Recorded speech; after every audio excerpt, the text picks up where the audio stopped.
It's all gravy, baby. I just realized this. Hi. So, I'm D&D Jordan I Lee, muted. and welcome to Ampistrano. I am your storyteller, and I'm joined by this absolutely phenomenal cast that is totally orderly, not chaotic in any way, shape, or form. Before we get started, though, we do have a couple of quick announcements. First off, a very special thank you to our sponsors and affiliations: 1985 Games, Found Familiar, Tabletop Loot, Friday Afternoon Tea. Make sure to use D&D Jordan Lee and AmpistranoDND when you check out for a percentage off of your purchase, as it does help to support the cast. Also, thank you to Idle Champions. You should see a code popping up below on our overlay, as well as in our chat box, which is somewhere. I don't know where I'm at. So thank you so much. It's an awesome game where you can go and hang out with some awesome characters, some of which have been made by our fantastic friends. And literally, it's an idle game. You can have it on and you can do other things. Like for me, I usually have it on while I'm prepping, and it's a great time. But before we get into our other announcements, let's do a quick go around of who we are, who we're playing, and anything else you may want to announce. So I'm going to, of course, jump over to Duval. Good day, folks. My name is Jacob Plick, Duval King Jacob, whenever and wherever one can be found on the internet, Twitter, Instagram, Blue Sky soon, when I actually set it up. So I got a code now. Dangerous. Will I use it? Who knows? And today, as per usual, I'll be playing Waldor. He's a Turtle Life Cleric. He's a really sleepy boy right now because we got 2 spirit points, bruh. It's hard out here in these spirit streets. But we'll get back to that in a minute. Today is really cool because Saturdays are always really cool here in Ampistrano land, but it's a Duval doubleheader. So hang out with me as we play this wonderful game. And then at 7 o'clock p.m. Eastern time over on Tabatai Cooking's Twitch channel, be running Olibar's Dream, a D&D 5e shot that I wrote a few years back that I've run a bunch of times, and always is really fun and super cool shenanigans. So yeah, that's me. Awesome. Thank you so much, Duval. Let's jump on over to our foxy friend, Sin. Muted. Hi, my name is Sin, your resident sunflower person of the He Thempire. Also playing Blackstone today, who is they, but he is fine. Also, Robo's 13th boyfriend. Important, very important. Also, for announcements today, remember that you can support me and my many creative things by going to kofi.com/DND Jordan Lee and putting in whatever loose pocket change you happen to have to go ahead and commission her for things. Also, see about that their Patreon, because there are secrets and shenanigans happening back there. And y'all like lore, so I mean, fund the lore you like. Just saying. And then you could get all of this, and all of that, and that's all for me. Thank For you. now. For now, that's true. Thank you very much, Sin. Let's pop on over to, well, this entire cast's boyfriend, Robo. It's me, Robo Goblin. I had everything planned out, but I forgot. And you can find me at TTRP Gifts everywhere. Oh, if you can, go support Koboa. If you can, please. It's an all Latin American team, unlike other projects. Just gonna leave it at that. But yeah, so thank you so much. You heard it here, y'all. What Robo says is law, so don't do it. I'm just gonna say. And last but certainly not least, the true channel owner. I am just here. Fair. Yeah, it's called reparations. Anyway,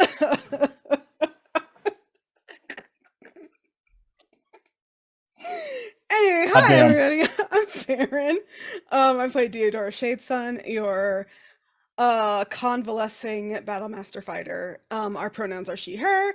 My announcement today is that next Saturday, when we're off for Ampistrano, you can actually find me over on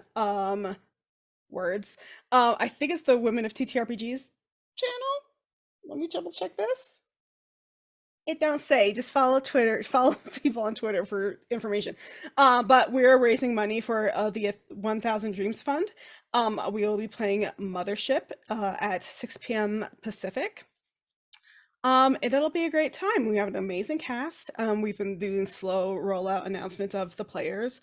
It's going to be a lot of fun. We're all going to be playing Teamsters. So if you want to see just a bunch of shenaniganry, you should absolutely pop over there next Saturday, 6 p.m. Pacific, at a place that I don't know. Love it. I love how just completely unhinged we are today. But it's also every stream, so I'm here for it. I was about to say, what do you mean? I know this is the norm. I do Today in particular? Like, what? That was hot. It was really. Yeah, Sing, what are you doing later? I see that Flexo might need a voice adjustment. Listen, those thighs and that voice. Okay, listen, that might be Patreon content. Don't spoil it. So, a couple more quick announcements before we dive into today's episode, y'all. I do want to say a very quick welcome and thank you to 7 of 6, who is one of our newest mods, who's going to be helping us out on Saturdays. It's great. So thank you so much and welcome on into the chaos. If you weren't familiar with it before, boy, did you sign up for some chaos for sure. Well, also, any of you who also frequent DM Jazzy Hands chat, you're already used to me, Fluffy, and 7 being mods. So good luck. Like I said, we're going to speed through these announcements because I want to get to our episode. Quick reminder, as Farrah did just mention it, we will be off next Saturday, July 29th, as we do try to make some time off each month to rest, recoup, plot more shenanigans. Listen, this sassiness needs to have a break every once in a while. So, take a break, go catch up on our YouTube if you're a couple episodes behind. It's the perfect time to catch up, rest, mark your calendars, as we will be back on August 5th. I can't believe it'll be August, at 3 p.m. Eastern, 12 p.m. Pacific. You're going to also be seeing some things shifting around in the next couple weeks. We're going to be unveiling a new logo, some new designs. We're also going to be having some cast shifts around, as in the next few weeks, Duval and Weldor will be leaving us on Saturday, August 5th. Disagree. Disagree, I know. I tried. Duval will tell you I did try. Duval, Even today, like, change your mind. Duval and Weldor. Send me a Duval's address. I got some shit. Duval and Weldor have brought so much joy, depth, comedy, and talent into this extended guest spot, which was originally going to be 3 episodes, and I think we're on several months anymore. now. So He's not a guest, he's a cast member. it's true. oh, buddies. It's true. I love y'all. We are sorry to see them go, but this won't be the last time we see or hear from Duval and Weldor. We are already plotting his eventual takeover of Ampistrano and his return for guesting, casting, all that jazz. In the meantime, catch him on August 5th and on our Patreon as we explore the world of Ampistrano with Weldor and perhaps see some things that happened before this campaign. Then tune in on August 12th to join in as we welcome our newest cast member. We're excited to welcome the one and only Dimples and Dice to the world of Ampistrano. So stay tuned to our Patreon and socials as we'll tease his new character and some other information along with that. So it's going to be super exciting. He'll be joining us on the 12th, and then we'll have April back in September. So it's so much happening. Wow, hold on. The disrespect in the chat right now is atrocious. Let's see. Crowbars. I see y'all. No, that part's not. That part's not disrespectful. That's them helping me roll up on you. Fair enough. This TPK shit. Yeah, I see it. Now, Lynn. Lynn, we love you. Now, It's a weird way to get new art, huh? So Love you, Lynn. love you, Lynn. I mean, there might be still time to TPK some other party, but not here and not today. Yeah, Welder's return will just be us attending his fucking funeral. What? True. Couple more quick things, y'all, and we will get into this. Please consider supporting the creators, actual plays, and more by checking out everyone's YouTube, Patrons, things like that. We all know what's going on Twitch, Twitter, all the things. So please seriously consider supporting the creators that you love and appreciate. So, you know, hey, we're really getting close to YouTube partner and expanding our TikTok, and there's a bunch of stuff that I've been working with our new video editor, Perpetual Noob, on that'll be unleashed in the next couple of weeks. So consider joining us on Patreon and checking out all of our stuff on YouTube as well.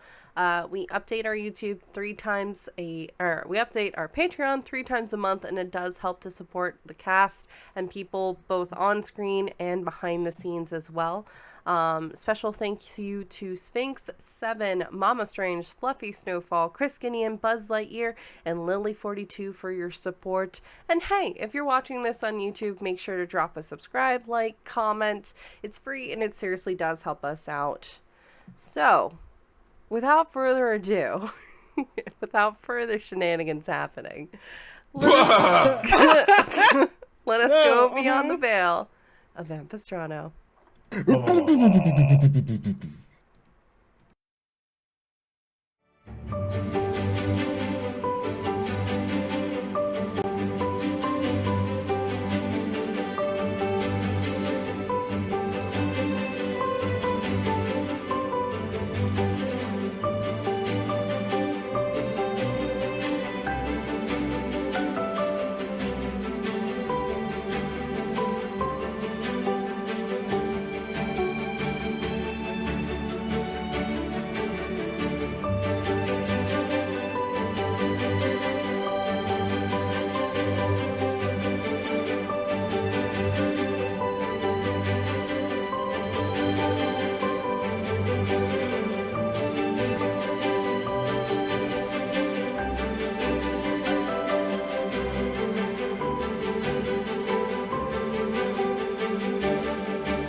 Don't mind us. We're just talking about Pokemon.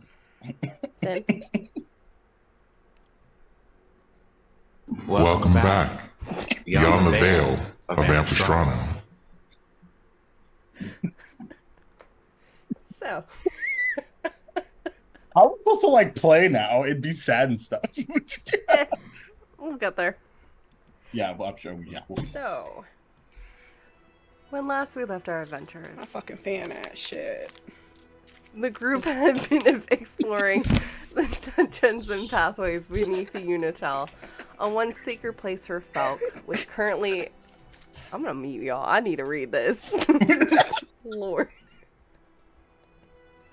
So, when last we left our adventurers, the group had been exploring the dungeons and pathways beneath the Unitel, a once sacred place for Felk, which currently house Belserion and loyalists to the Ouroboros Society, a group harvesting souls for some hidden purpose through the use of crystals. They had just brought Diodora back from the Vale after a deadly battle with Belserion.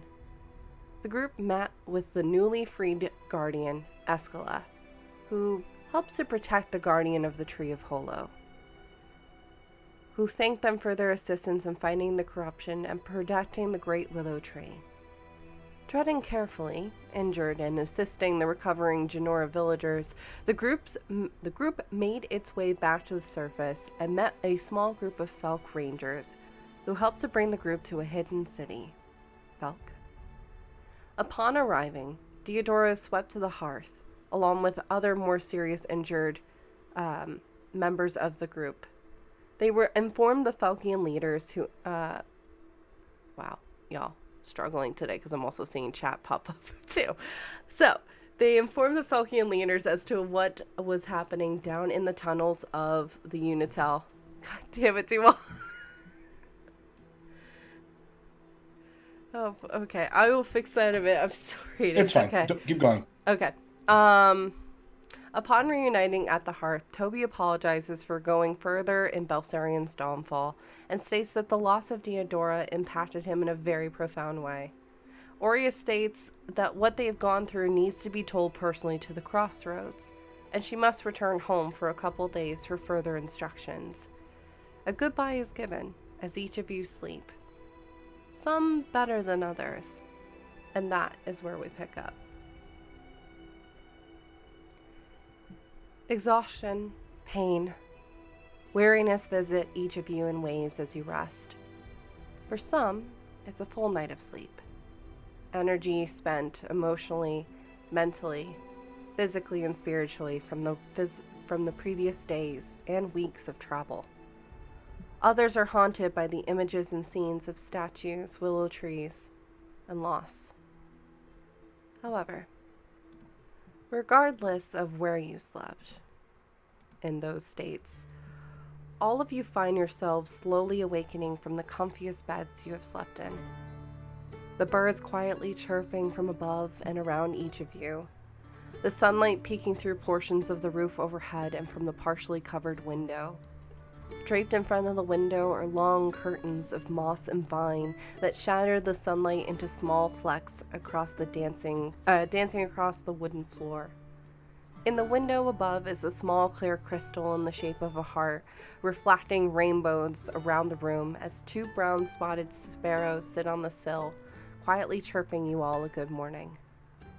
You find that your view of Felk is a bit more aerial, as you're now several hundred feet up in the air with the entire city sprawled around you.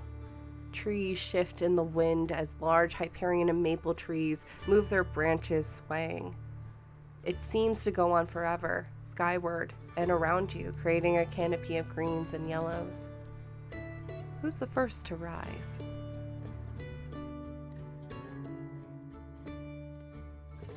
I think Walter will be, because he's always been an early riser.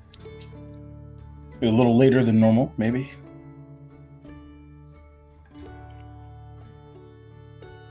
Thank you, Jordan. I have no idea what's happening, but some intermittent pattern loss every now and again. I'm Toby now. Yeah. Awesome. Upgrade. Oh, and it's gone. Eviction. Anyway. I think I would be just 30 minutes after you wake up. Toby's gonna wake up, and the first thing he's gonna see or check is for Deodora. Is she asleep, or does she look better than yesterday? I think as Toby is heading to Deodora's room, he would also run into Blackstone, who's headed to the same room.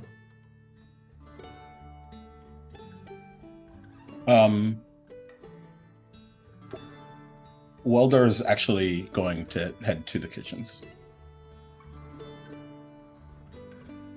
Okay. Weldor, you find yourself in this peaceful space. You've been to the hearth before, but never actually stayed over, as your place isn't too far from here. It's a pleasant day. You're in a suite, so there is kind of in this suite style a bit of a kitchen in the room itself that you can certainly set up your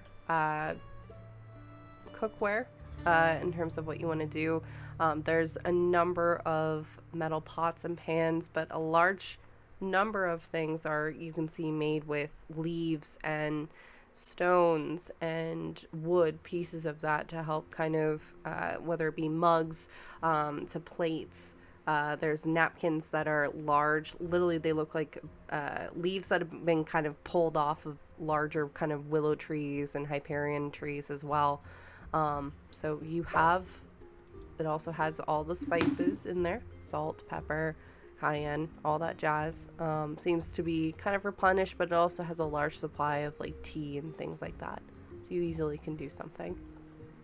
He's gonna make something that he always makes every morning that he's in Felk, which is shrimp and grits.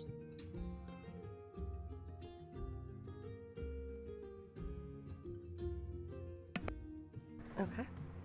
And that kind of smell starts permeating through the space. I'm imagining kind of slowly awakening, whether you're coming right out into the room, the main area, or in deep, deep sleep, and now all of a sudden you're dreaming of shrimp and grits in your sleep as well.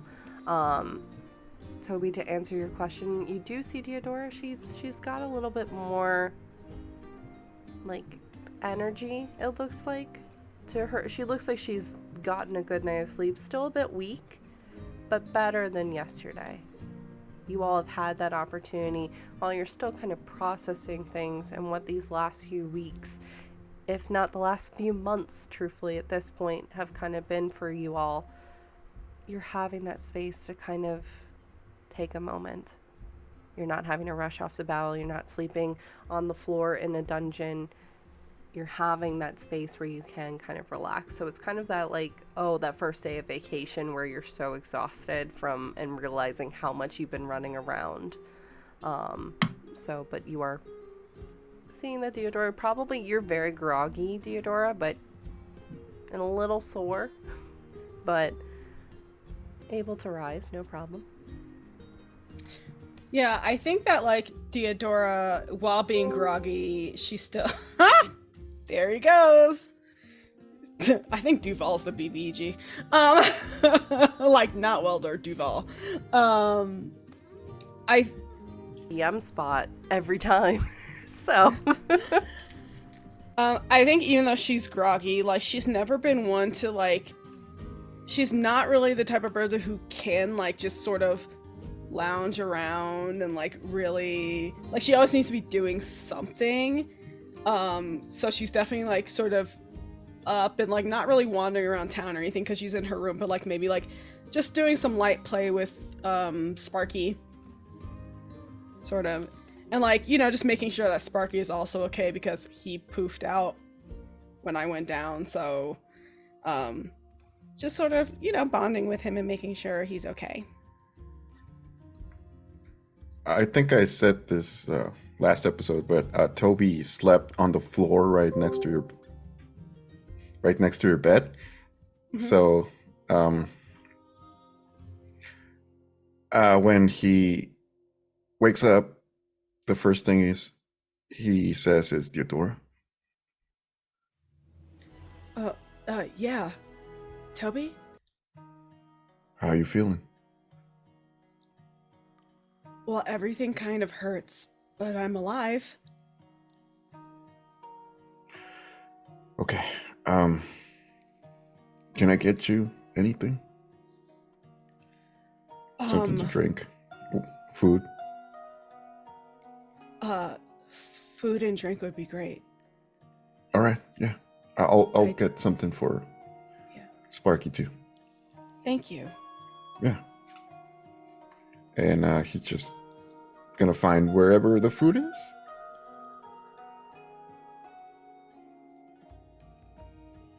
I think Welder's cooking, so probably just follow the scent trails to the kitchen like a cartoon character.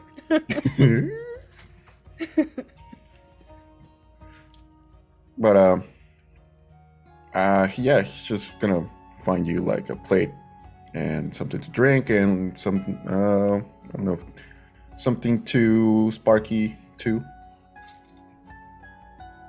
Lolita's gonna help me carry all the things. Aww. Sure. And you can see Sparky too, fine. Outwardly has the same like isn't injured in any way, shape, or form, didn't get caught in the crossfire, but you can see is also very much staying near Deodora, kind of just guarding. But even, actually, Toby, would you mind rolling perception for me, please? I'm gonna use my Albert dice. There you go. Ooh. Yay. Okay. 18. 18.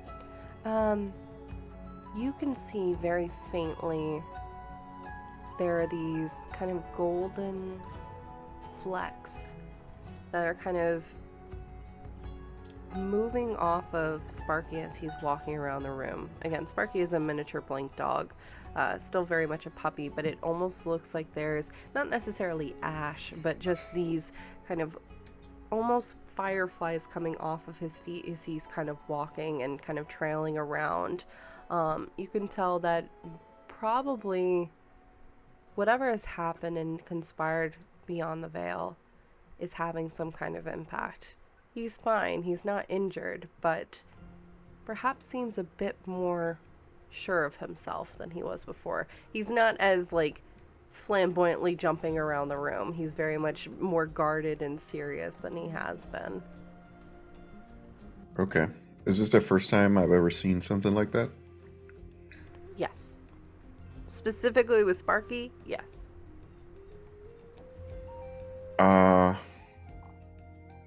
Okay. I'm just gonna... Do I have that? I'm just gonna talk to Sparky. With a... What is that? Animal talking? What is that? Whatever it is. Speak to animals. Yes. Animal talking. Animal talking. That's the spell, the new spell. That's the coming in. satellite version of Speak with Animals. Okay. And he's just gonna say, Sparky, how are you feeling? Oh, hi. I'm just, making sure that, she's okay. Yeah. She's really cool, right? Yeah. She's so cool, right? Yeah. I will bite anyone that says otherwise. I know you will. That's absolutely fine. Okay. And I just wanted to know, are you feeling okay? Tired. Tired? I went to a place I've never been before, so I'm a little tired. But I think it's what I'm supposed to be doing. And, like, if a dog could, you see him kind of raising his paw up and almost, like, scratching his head, just, like, trying to just process everything. Right? Dios mío. Just, like, He also speaks Druid. Yeah. Just kind of processing everything. And again, it's almost like there's an aura of just kind of gold around Sparky themselves. That took a lot out of me, but I think like I said, it's what I was supposed to be doing, but I'm tired. Is this like something that is from tiredness? Is this something that happens from... Have I ever seen this on the other animals? You've never seen this on other animals, but also blink dogs are interesting in the way that they are. Why don't you roll a history check for me, please? History. Okay. 5. 5. Okay. I'll say this. It's really difficult to kind of measure exactly what Sparky could be feeling. You Okay. know that oftentimes creatures in the world of Ampistrano are known for, yes, being adorable, but oftentimes, too, they play a second role. Owlbears have a purpose. Displacer beasts have a purpose, and so do blink dogs. But what that actual purpose is to you might be a little bit unclear. It's not something that you extensively got a lot of coverage on when you were learning from your parents about, things on at the conservation with trying to make sure everything's okay and protecting these creatures, but they have a purpose, and similar to how you and your owlbear have a bond, you can tell that the bond between Sparky and Deodora is strong. Okay. They're That's what I linked wanted. somehow. Oh, that's what I can give you with a 5, unfortunately, but That's really fun. yeah. And Toby's just gonna say, protect her. Whatever happens, please. I know you know to do this, but please protect her. I will. You did a good job of protecting her too. I think you just need to be with her and protect her. Mm-hmm. Good job. Can you tell her something for me? Yeah, Can you tell her I love her? of course. Of course. I will. She's Here, I literally brought my you some. son, so like I want her to be okay. I will. And whenever you need me to speak to her from your part. Mm-hmm. That's just weird. But I don't think it's weird. whenever you need to speak to her, just tell me Okay. and I'll link you up. Mm-hmm. I'll do But that. thank you for being there. Thank you. Are you okay? I'll be alright. Yeah. Okay. I'm gonna go annoy Beans, and you just see him starting to like run off. Wait, is Beans Beans is is not still there. with us? You see Oh. Sparky running around the room, and then kind of just realizing that Beans and at this moment Aurea are not here. There's a ton of lavender all over the place, but there is no Beans, who is Aurea's miniature displacer beast, and there is no Aurea. She seems to have snuck out in the wee hours of the morning. Alright. And he just leaves a plate for Sparky, and then with the help of Bolita, takes the food directly to Deodora. Here's your food, and I brought you something to drink. Oh, thank you. Of Oh, course. did Welder make this? Probably. Did he? Yeah, maybe. I'm gonna say yes. Is it shipping grits that you gave her? I just grab a plate. I'm guessing it is something you made. So what's on you? He did leave like a he's got out a large like serving bowl, and it is shrimp and grits with Gouda cheese and bacon, and with some hot sauce on the side. Yeah, Deodora will just absolutely start housing this food down like she's never had a meal in her fucking life. She's like, it's like that thing where it's like once you've had like a good rest, you realize you're ravenously hungry, and she's just like going to town on this plate. I think he'll, like, having wrapped up, I think he'll sort of knock on the door, even if it's open. Should not have done that. My dog barked. I made that mistake again. Indeed. Good morning, everybody. Good morning, Welder. Hope it came out all right. How you? It's really good. Glad to hear that. Just full of food. Like a grits mustache. Yeah. Like that scene in Mulan where she's eating the porridge real quick. Yeah, the porridge, yeah. It's like all over her fucking face. Yeah, it's that. Oh. Oh, hello, greetings and salutations. So, Aurea,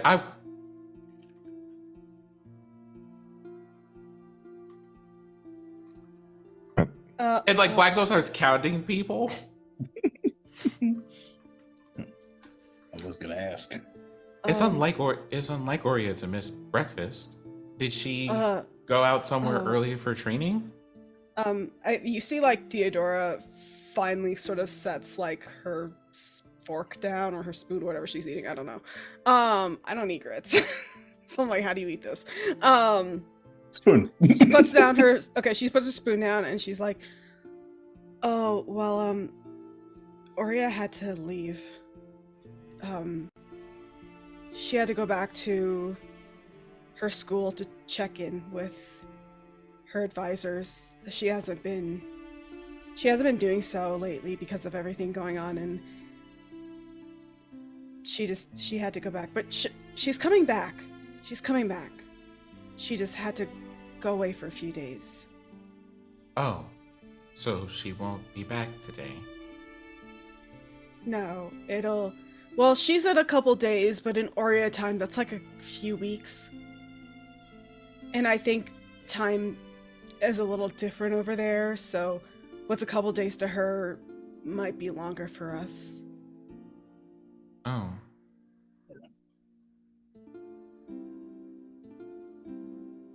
Well, speaking for myself, at least, I will miss the company. I quite enjoyed their flavor of chaos. She's coming back. Why do you It's nuts. say it like you're never gonna see her again? No, it's not that. Not at all. Just saying right now. I thought I would see her today. But, okay. Well, I guess you're gonna have to teach me how to punch things because she's not here to do that. You were telling that to Theodora? I was going to, like, learn how you both spar with each other because I know that is or was important to you for bonding and other things.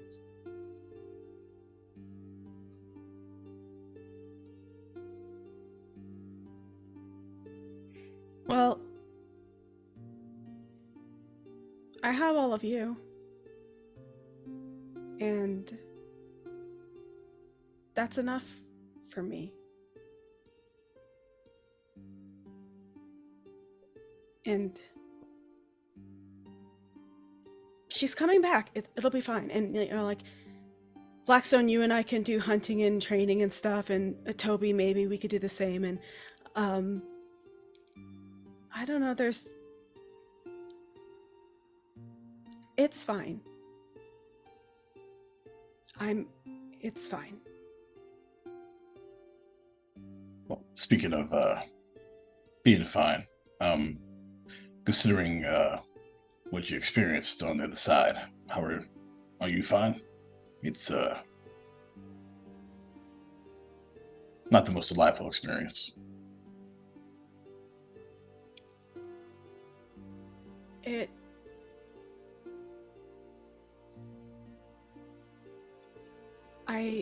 It wasn't bad. I met the lady, and she was very nice. And well, you all helped me come back, but she still gave me a choice in case I decided I didn't want to.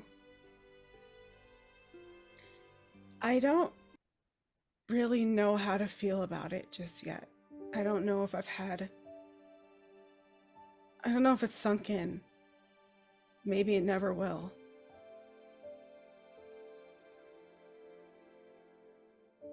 You know, kind of like sit down. Sunk in?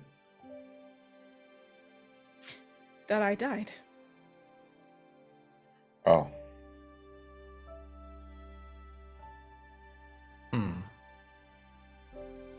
If I remember correctly, I feel that this is a thing that you have all discussed before, but I'm not sure I understand. Well, it's pretty tough to understand unless you've really experienced it and made that same choice. Well, there was the one time where um,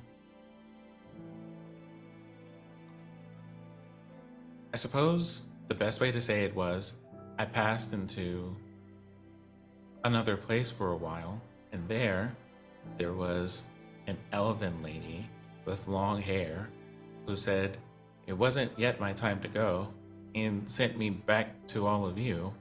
And it sounds like, well, from what Diodore has described, it is a similar kind of thing, but as you all have described it, it seems to be a very different thing. But I'm not sure how it is different.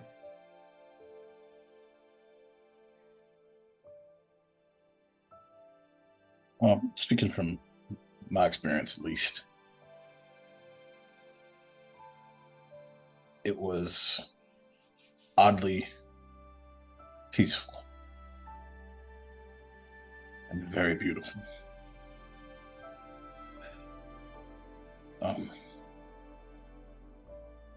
But I remember feeling strangely restless in the moment, ready to get back to what I was doing. But I think, and to be honest, it took me a while to really come to terms with it, but it's one thing to say that you'll go as far as you will to protect the people that you care about. It's another thing entirely to do it and give everything. Did you met the lady of the Veil too, Welder? I have.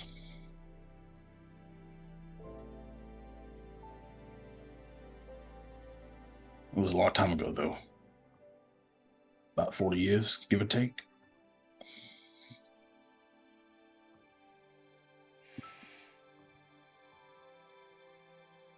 I have a lot to ponder. The first time that I suppose dying is the word that we're using. The first time that happened, the person that I met was not the Lady of the Veil. And the first time I met the Lady of the Veil, I had not died. Oria just took me there. This is a very strange thing, quite peculiar. And for some reason, for all of you, somewhat unsettling and sad. I think I might need to learn more about this. I can attest that for at least me and my family, it's not sad.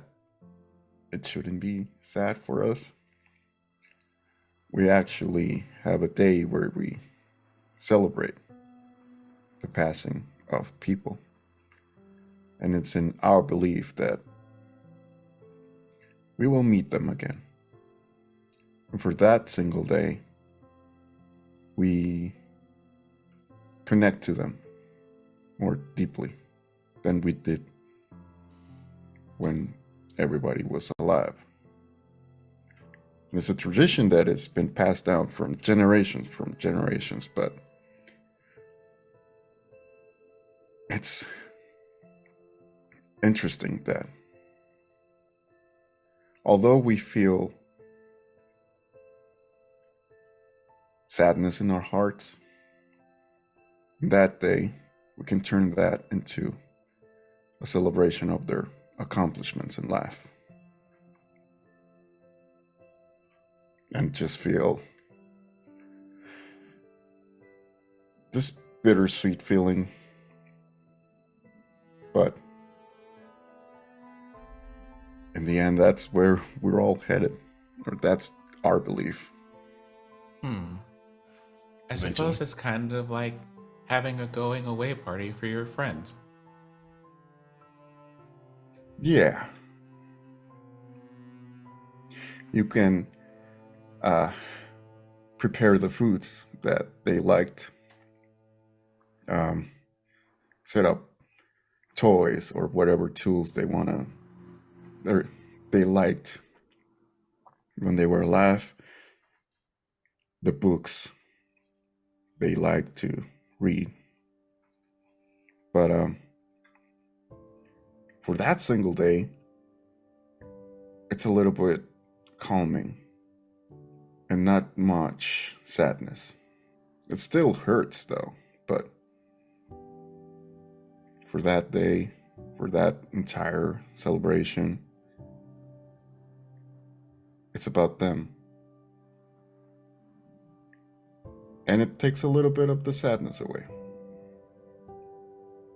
At the mention of toys, Waldor takes out a familiar green turtle, holds it and sort of rolls it around his fingers. Speaking of that, I think considering the resolution of our previous engagement, might be some folks that might need to see about putting to rest.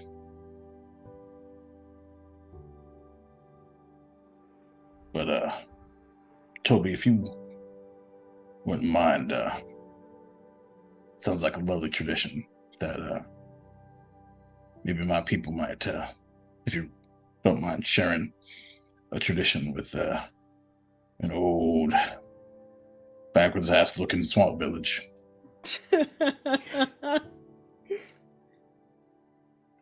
Yeah. Okay. Where is that from, Waldor? This was a gift.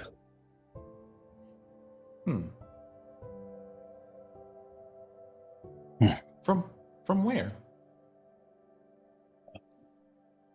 Someone that we lost during the fight of Ivory.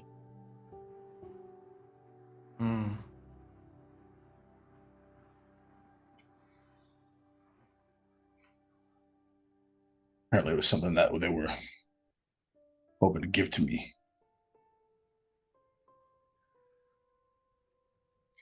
It was Lupin, right? Right, Jordan? I think you both met, you all met Ophelia in Hanover. They had a son named Lupin. Quite talented, as you can see. I think at the mention of like Weldor getting this gift from somebody who is lost, Theodora will sort of go into her pack and pull out that stack of letters that Jeremy had sent to her. Could one of you maybe read some of these to me? I would be happy to. Thank you. I would like to honor him as well. I have a working theory, some science I would like to do with these things. Can you explain more? Sure, although I think, Weldor, if you don't mind, I might like to use your turtle. It might be easier to start with than a stack of papers. All right. And he'll get up and walk over to you and place it in your hand. Okay, so let me play your thing. Let me check my notes. Okay, this is probably a lot, and that's fine. But DM, I guess I want you to tell me how this works. But here is the working theory that Blackstone has is that when people like make things, when they do acts of love, acts of care, things that they pour themselves into and focus on, it leaves a bit of their essence behind. I want to see if I can connect Weldor to that for Lupin. Go ahead and take a point of inspiration. Okay. Because yes. How are you focusing on doing this? Okay. So, if that's the thing I can do, here's how I'd like to do this. I'm gonna ask when Weldor goes to hand me the the turtle. I'm just going to kind of hold his hands in mine. And I'm going to say this exact thing, much like authors in books or musicians in music. I think that when people work really hard at something that they care about, they leave a bit of themselves with it. And maybe we can find out a bit more about what Lupin left behind here for you. Would you be okay with that?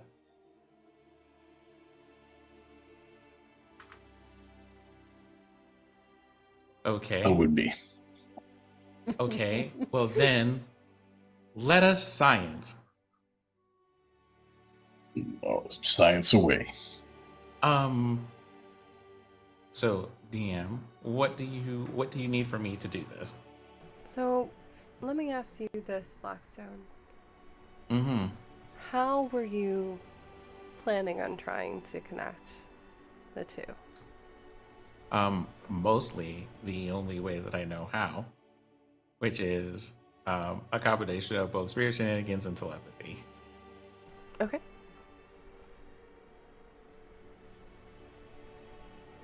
Blackstone. You start conjuring in your mind the waiting room, as you've called it, so to speak. And are you still holding that turtle, or are you putting it on like a table or something as you're kind of focusing in? This would be Weldor's holding the turtle, I'm holding on to Weldor, so we're touching. This isn't on a table. Got it. You focus in. You will need to wager spirit points in order for this connection to kind of manifest. Okay.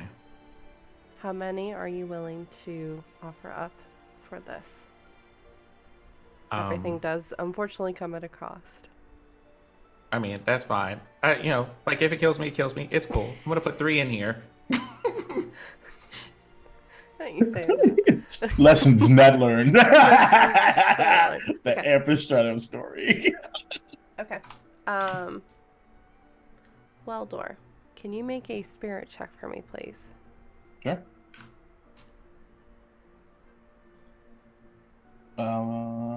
It's an 18. Okay. You focus in. So +3, right? Yes.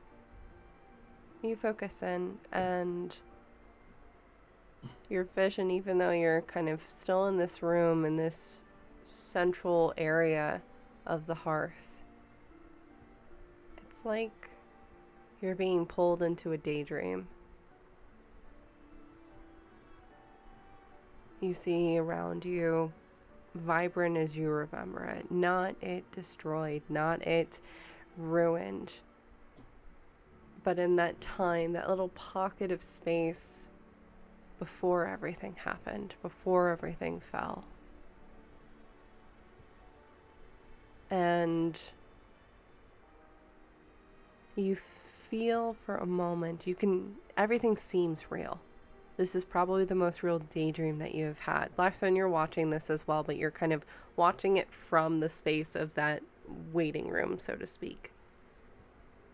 And you feel a hand on your shoulder, Weldor, as you do see the dark-haired, short, but looks very much like a younger version of his father, Lupin. Little elven ears tucked underneath just this mess of black hair, and crystal green eyes that are just copied from his mother, into him. Darker skinned, as he is one that loves to be out in the sun and messing around with things, always getting into trouble, if you recall, from when he was younger. And the rest of you are seeing, as this is happening as well, Weldor is just kind of staring into space as Blackstone is holding this turtle, and you can see from it rising, almost like a mist, this small little orange light. It looks like a small sun coming out of the turtle and kind of moving around it. For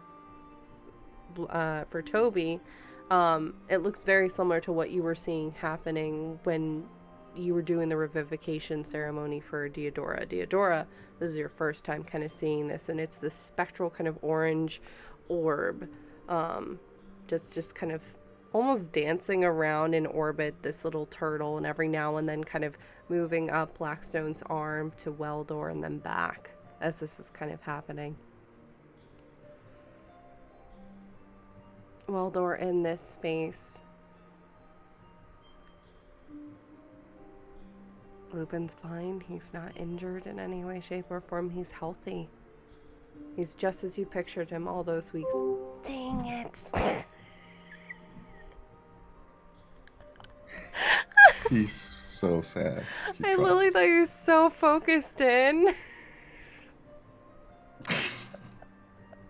I heard most of it. I know, I was just laughing because I was like, I couldn't tell if you were just super focused in or what. I was. Oh I'm my sorry. I have God. no No, it's idea. all good. It's all good, Levy. It happens. No apologies. Tech happens. It's not a big deal. But you see Lupin just as he was, if not a little bit healthier. And he does smile at you. And you see that smile reaching his eyes. And as he speaks, there is that echo, which is the only reason that this kind of daydream in itself feels weird. As you're kind of looking around, even in the tinge in the light, it's a little bit more yellow than, not necessarily a sepia tone, but very similar into that kind of contrast. And Lupin says to you, it's good to see you again.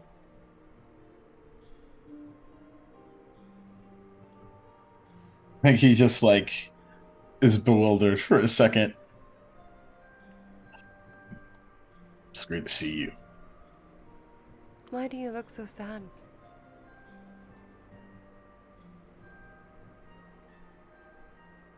Because I think it's going to be the last time I'm going to see you for a while.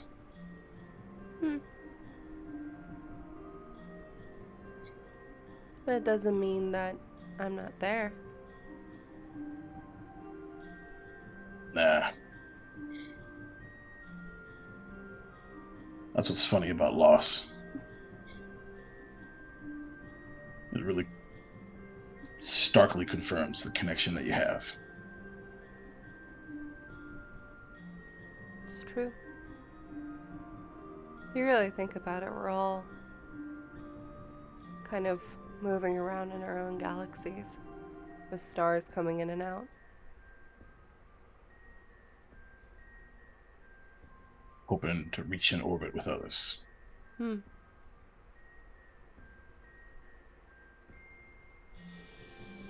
know, someone kind of like you once told me recently that they were really glad to have met me. That's true. I'm really glad to have met you. I'm glad to know you. Yeah. No. Pardon the Freudian slip. Who?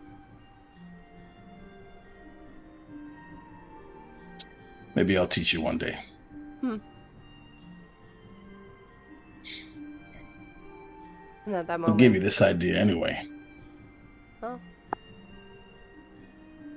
haven't seen anyone like you. Want to make sure that there was some kind of memory of it.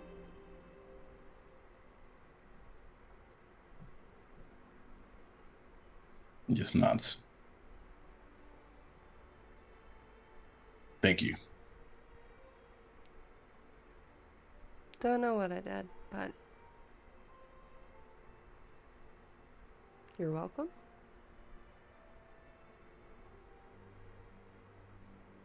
And don't worry. I'm okay.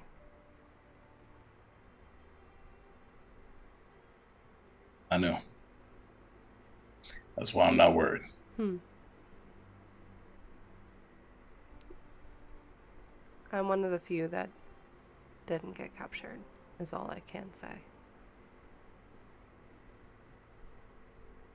Speaking of that, have you seen the others? And at that moment, you kind of see the connection starting to shift, starting to break. And you can see Lupin's trying to talk to you, but it's now starting to become staticky as that's happening. And after a moment, you're kind of shoved out of the daydream. And Blackstone, again, you were able to watch all of this. You're kind of shoved out of it. Both of you feeling a bit tired from that. That was a little bit of energy. But both of you are now able to see the kind of slow, small sun that's been kind of moving around the room, slowly going into the turtle as that happens.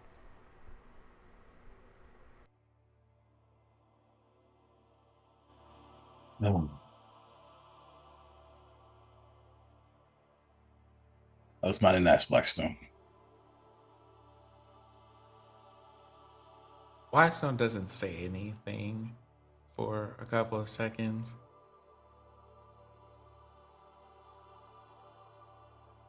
And then they respond, glad to be of service.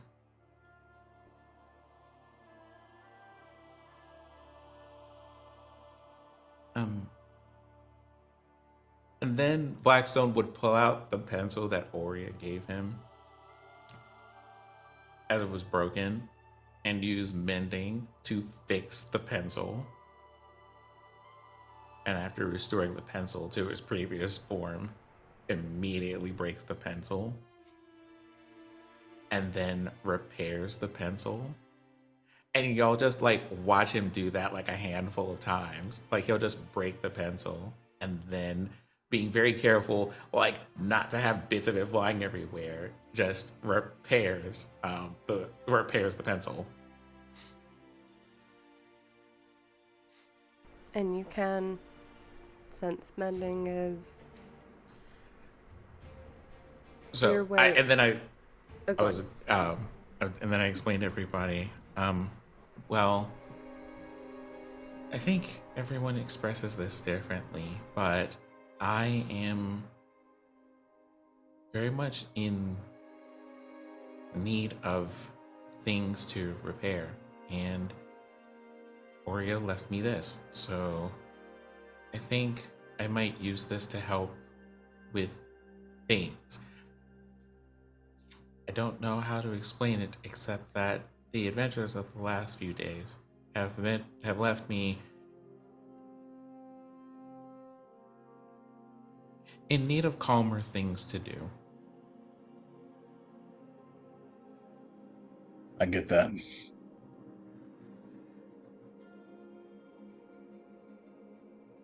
Yeah, trust me. Trust me, Blackstone. We just need to rest. I'm not going to be very useful for a while.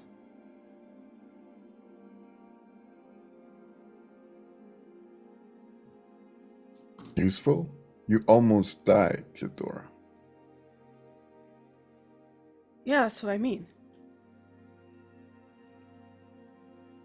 I need time to heal. Yeah, but you will always be useful. Oh.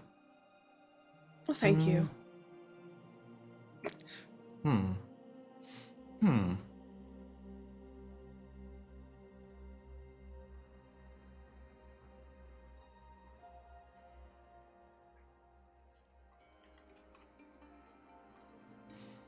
I don't think anybody's going to ask anything of you. Not at this point. Though I am sure that once you are well rested, you'll just pick up from where you left off.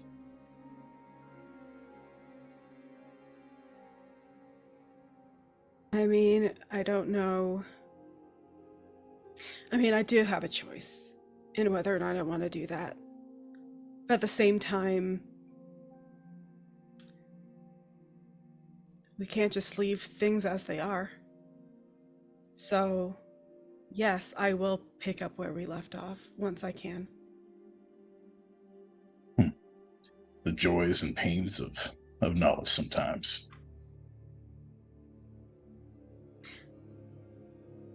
I agree. Knowledge is painful. I don't find it painful. I think I find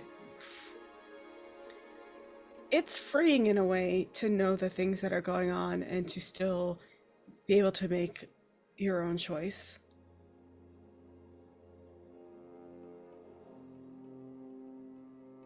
I would prefer to know than not know. Because I think it's more painful to have something done to you that you wouldn't want happening. Or not knowing the cause. Yes. It seems to me from observation that while knowing can be a good thing, for many people, it is often exceptionally difficult. And to that end, I think there are some times I wish you didn't know some things. But then there are other things that, although it can be painful, it seems to be very important for you to know.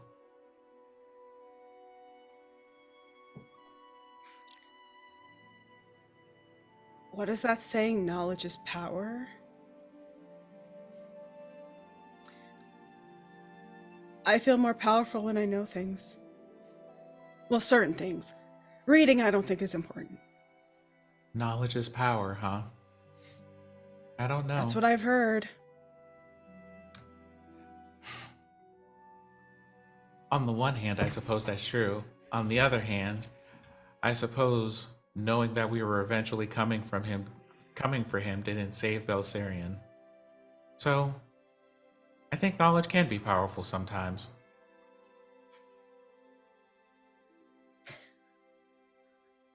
Oh, Sometimes that power and reminds pain. Oh, sorry.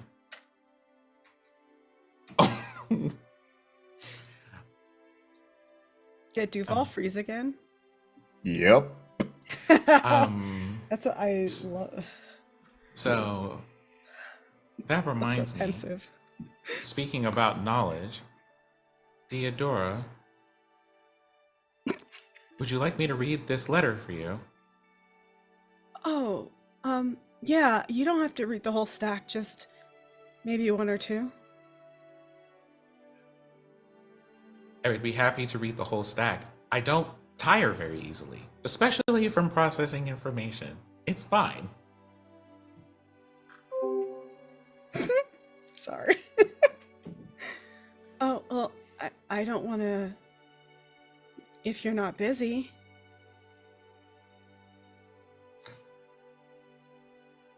Well,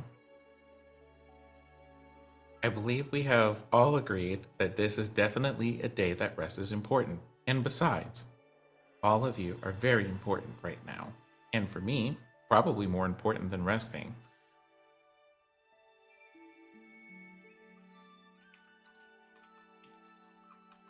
Well, that and I don't sleep exactly. You don't sleep? Do you dream? I do not dream. Huh.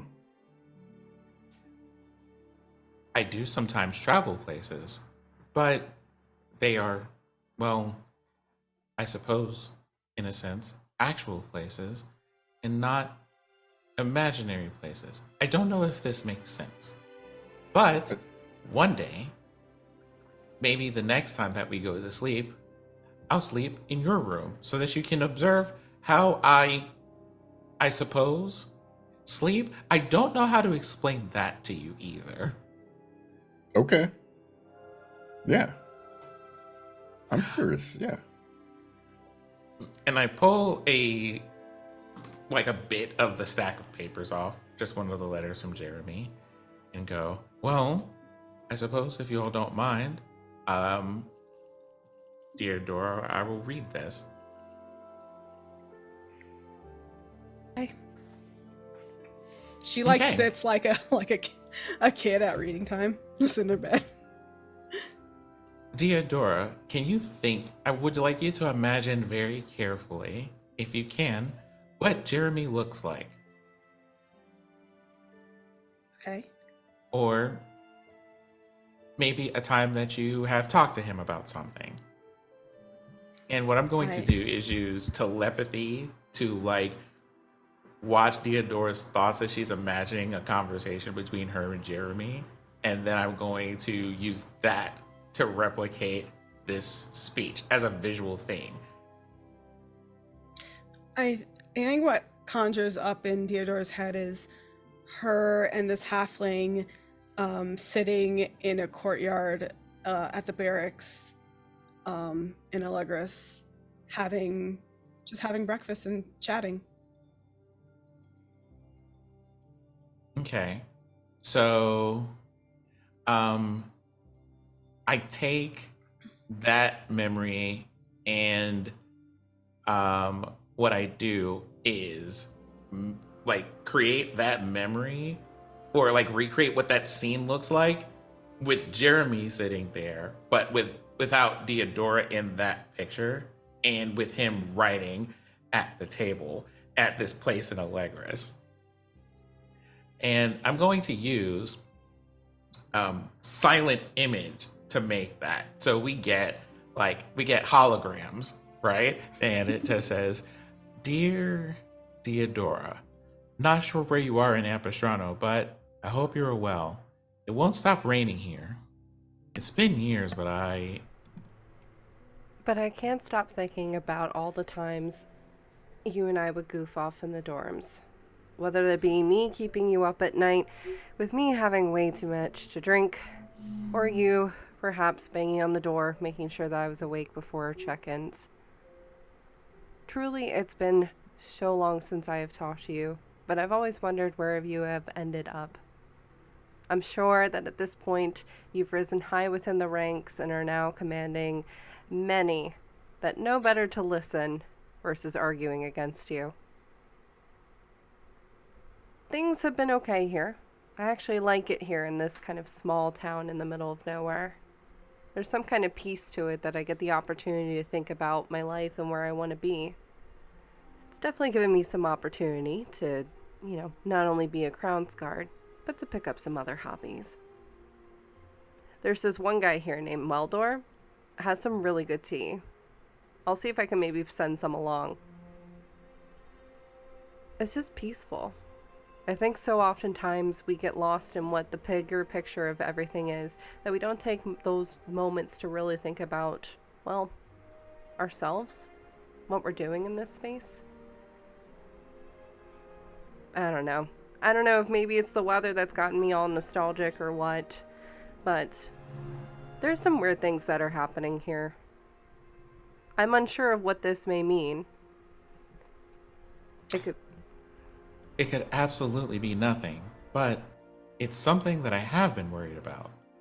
I wanted to alert you. I am one voice and I don't have as much pull as you have. I wish I had taken things a bit more seriously. Regardless, hope to hear from you soon, and thank you. With care, Jeremy.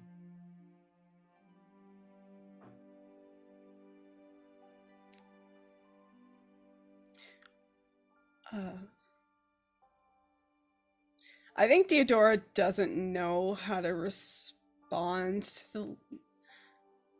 Not out loud anyway, but inside. hearing the letter and then remembering like her last interaction with Jeremy before he turned into a crab monster. It just kind of makes her feel more guilty about that interaction.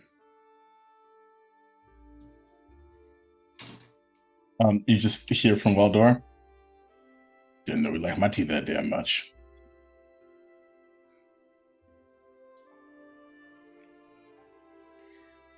I think you have a way of bringing people together even if when they don't want to be. Weldor.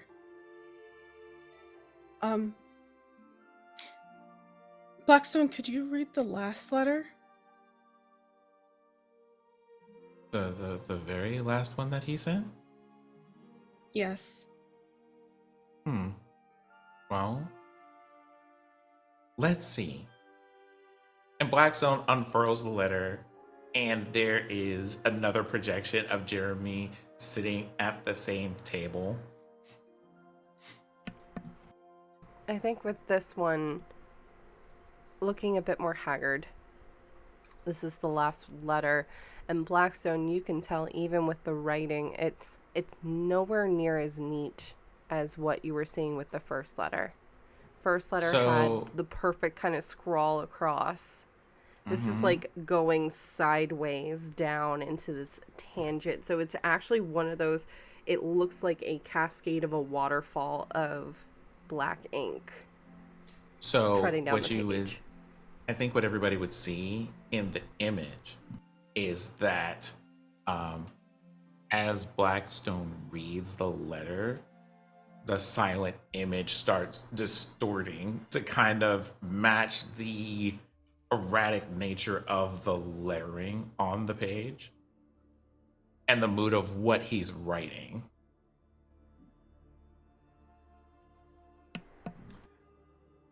From it. And you can see there's drawings. You can see that at points there's a lot of smattering of what's probably ale in it. Surprisingly, for the amount of black ink that's on this parchment, there's not too much that's legible. Blackstone, what are the languages that you know? Thieves' Cant, Felkian, Primordial. Common. In Common and Primordial. You can also see hints of other languages are also mashed in there. It's hard because it's a constant train of thought shifting. For those of us that have ADHD or sometimes have trouble paying attention with keeping one thought in our head before another thing pops in, it's very much that just transition of thought of, you know, the sky is blue. Oh, wait, there is a squirrel that's moving around. Oh, wait.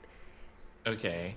So I would say to characterize this, because I think you'll have fun with this, for every time a new train of thought enters the letter before a previous one finishes, I add a Jeremy to the silent image reading that line.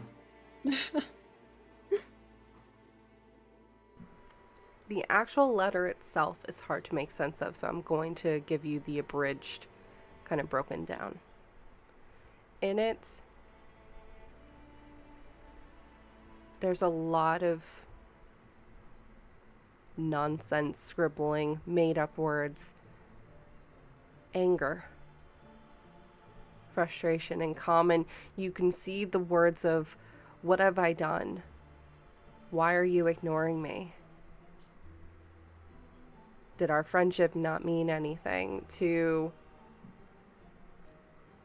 doesn't matter. I'm alone kind of thing. That kind of thought process. In it, though, in Primordial Blackstone, you read Jeremy is in this other kind of thought, piecing things together. Didn't feel this way until Orquil moved in next door. So here's the Things like question that. that I have. Here's the question that I have for you. Sure. Just because that'll like play into how I flavor this. Yep. What dialect of Primordial is he using? Ooh.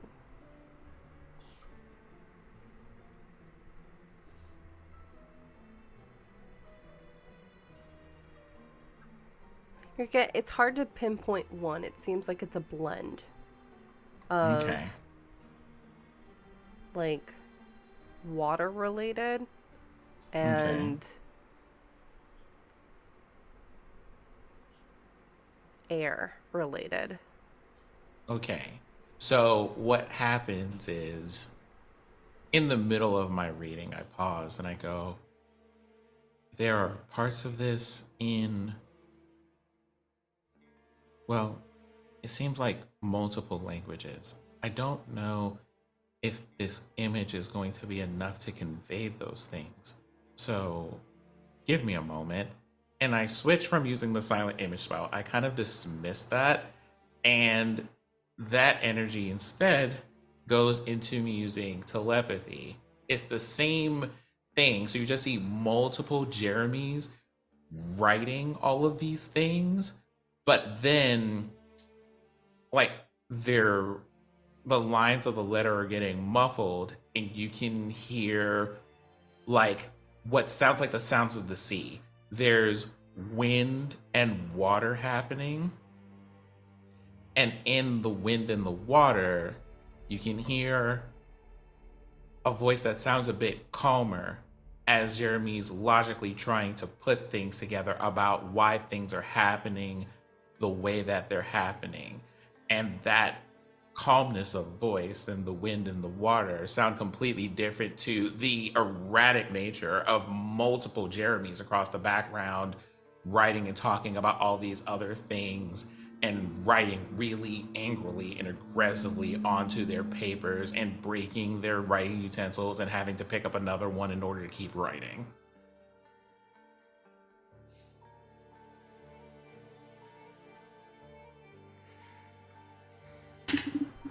It also reads within the letter as Jeremy is piecing things together, possibly with Oracle. You see him mentioning the weather getting more intense. It's starting to continue to rain nonstop. It's been raining now for weeks. People are going missing.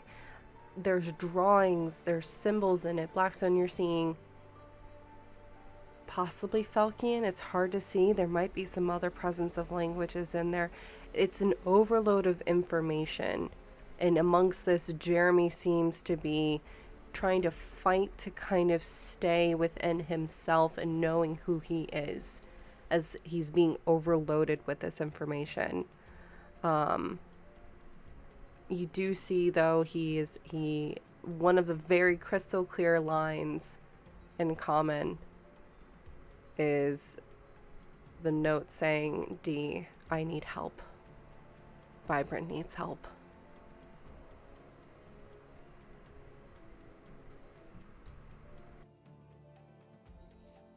And I think that part would be, that like singular point would just be imagined a little bit less as a voice and a little bit more as, if these things exist in Ampistrano, like a zoom out from that room into whatever the tavern would look like, and a signal flare going out into the sky.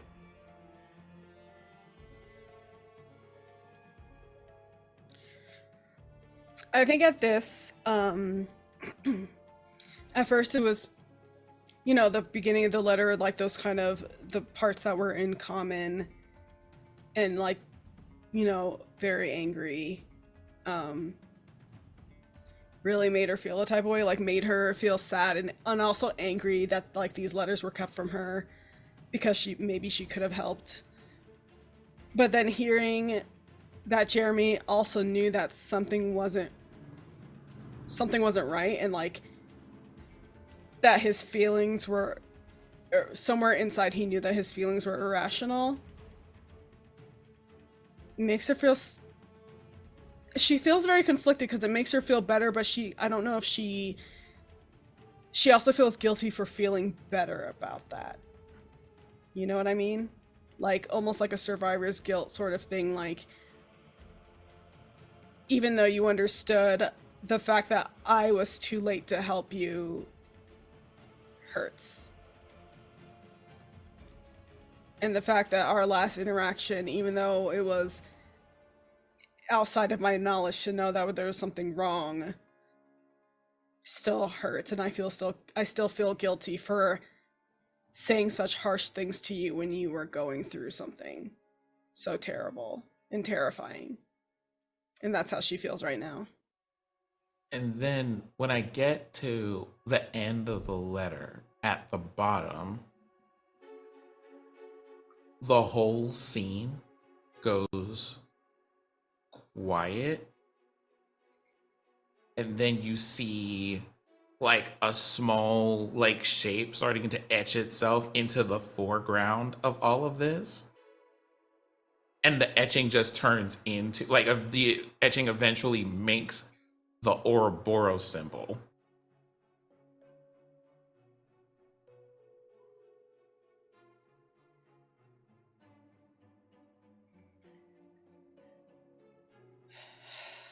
I think it is what I already suspected and knew, but it still hurts to hear it. And now I have even more motivation to get better. In all ways. Because these bastards can't get away with doing this again. And they certainly seem very intent on doing exactly that. So,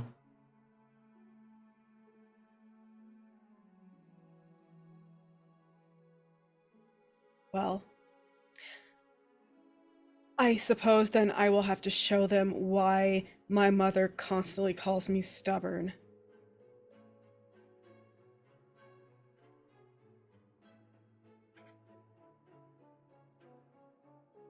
Willow just smiles. So that's her plan. That's her next step, then. Next step is to rest. Because none of us can do anything if we're not rested. And then afterwards, we need to figure out where we should go next to minimize damage. In the meantime, I have a really important question for you, Deodora. What's that? What is your favorite food? Yes. Right. Well, I mean, I like all kinds of food. My mom used to make this really nice stew with like bison meat and just fresh picked herbs and whatever we could find from the earth. Sometimes those smorgasbords are the best. Yeah, Let's see what I can do.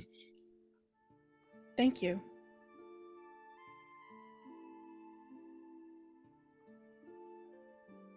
You more than certainly earned it. So, Theodora, what do you like to do for fun?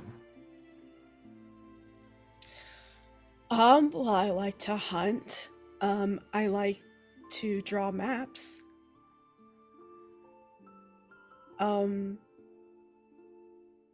Play fight or practice fighting. I'm open to a lot of things for fun, but those are When the was things the- I typically do. When was the last time you drew a map? I think not since before Illipin. Big ones or small ones? All kinds. Okay. And Blackstone stands up, not necessarily abruptly, and goes, I will be back momentarily. And, like, kind of not bolts out of the room, but definitely is just like clearly making their way out of the room with purpose. By the way, Theodora, Yeah. I talked to Sparky. Oh. That's great. And Sparky said that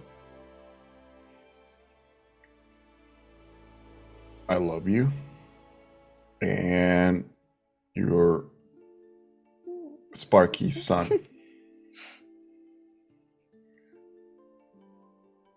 I think Theodora just sort of pulls Sparky closer to her and like cuddles him. You're Like a little It's bit like- tight. I love you too, Sparky. And if I'm your son, does that make you my moon, or what is the dynamic here? What do you want? You just see him kind of barking and just kind of Okay. yipping, and then immediately starts tackling your face with kisses and that lovely, lovely, blink dog breath. Aw. Be quiet. My baby's breath smells great. Okay, don't be looking at my Exactly. son like that. How dare you? Aw. I think like she just like all the negative feelings that she just had like listening to Jeremy's letters, like they don't disappear completely, but they're definitely minimized when Sparky starts licking her face.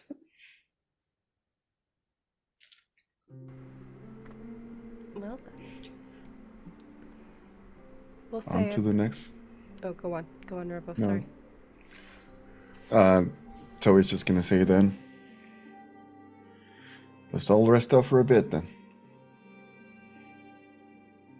Well, before I commit to that, I want to look for the people that we found and check in with them and see if they're okay, and also those that aren't. All right. And with that, as you all, perhaps some of you taking maybe another nap, siesta, or beginning preparations to set out for an afternoon of shopping or whatever it is you all would like to be doing with this time. There's going to be a lot to choose from. We're going to take about 10 minutes, y'all, and take a break. I am going to post a reminder, especially since the beginning of the episode. It's been a bit heavy, and we appreciate all of you. If at any time you are feeling a certain type of way, please type in !health potion, as it will give you some resources to some phenomenal places that can help assist. Your health and safety is a priority, and we do appreciate it. Like I said, sometimes we deal with difficult topics in D&D, but we want to make sure that you're safe, our cast members are safe.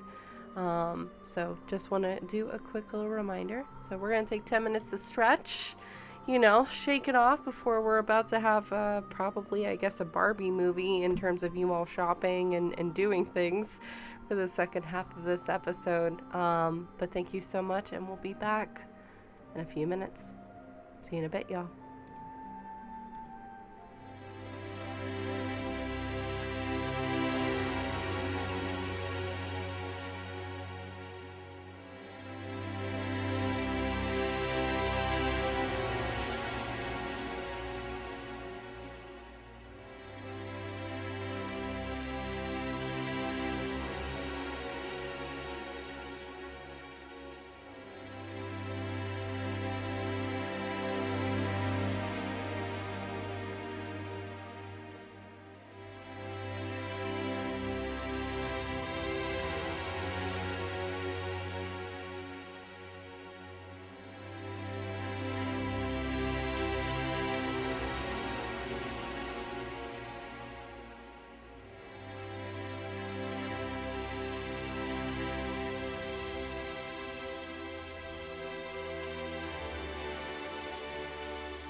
Pick up your gear and open your chests. Throw on your armor and head out on a quest. Hey, hey. It's a brand new day. On the Sword Coast, your allies will help with blades and bows and magic as well. Hey, hey. Heroes on their way. Fighting together against overwhelming odds. Fighting together in favor of multiple gods.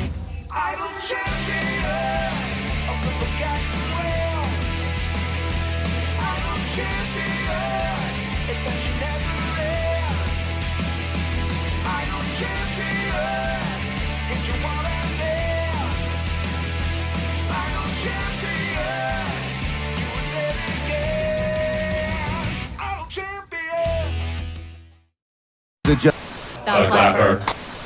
Easy to. I'm bored. We can go scream at the cat for another hour. Nah, I'm tired of screaming at the cat.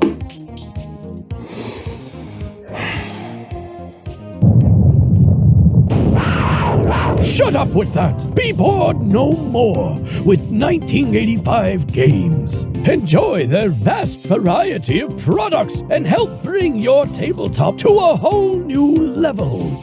With easy-to-use dungeon sticky notes. The deck of stories holds prompts and adventure hooks for any setting, and thousands of cutout game pieces with their dungeon craft. You've come all this way for nothing, fool! The princess is mine! You'll never get away with this, Malachor! Write everything down in your Hero Notes journal and start your adventure today!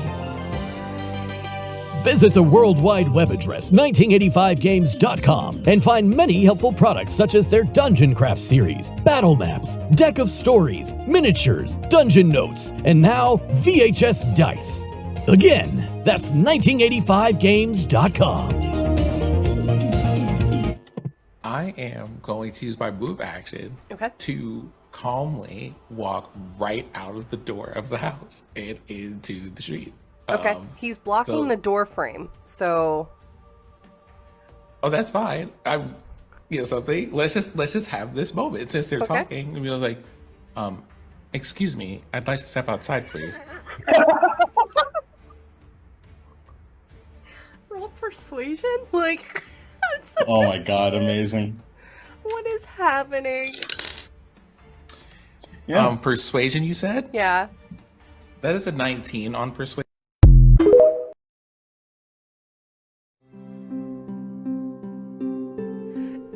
Could you elaborate more with Deodora and Oria's relationship, as the bond they share is definitely a special one? This also actually came in from our Patreon, wanting to know a bit more. And I know we've chatted, there's been some teasing about some things, but spill. I don't know if I can elaborate without April being on the call, because it's very much her character as well as mine. I will say, just out of character, it's mostly because April and I enjoy playing together, and we're like, let's just be friends. Because it's like, let's just not even beat around the bush now. We're not doing no introduction things. We know each other are fucking ready. And it just sort of made sense at the time. I think we thought about doing it because there were.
but And they got that, I'm Robo. glad they did. You're really Yeah. good with your timing, and I appreciate it. Welcome back, everybody. I hope you were able to get up, stretch, move around, get some water. I always bring this because I know Fair will yell at me otherwise. But welcome on back. So, if you were just I joining need us... like an extra 30 seconds. Like we're already live. I don't think they know. This is an unhinged episode. Well, I Let's just go. have stuff No. everywhere and don't want it on my desk.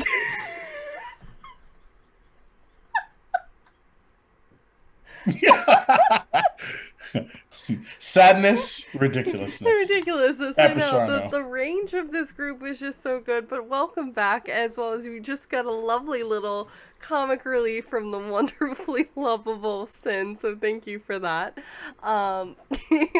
Yep, you get a joy. You get a joy.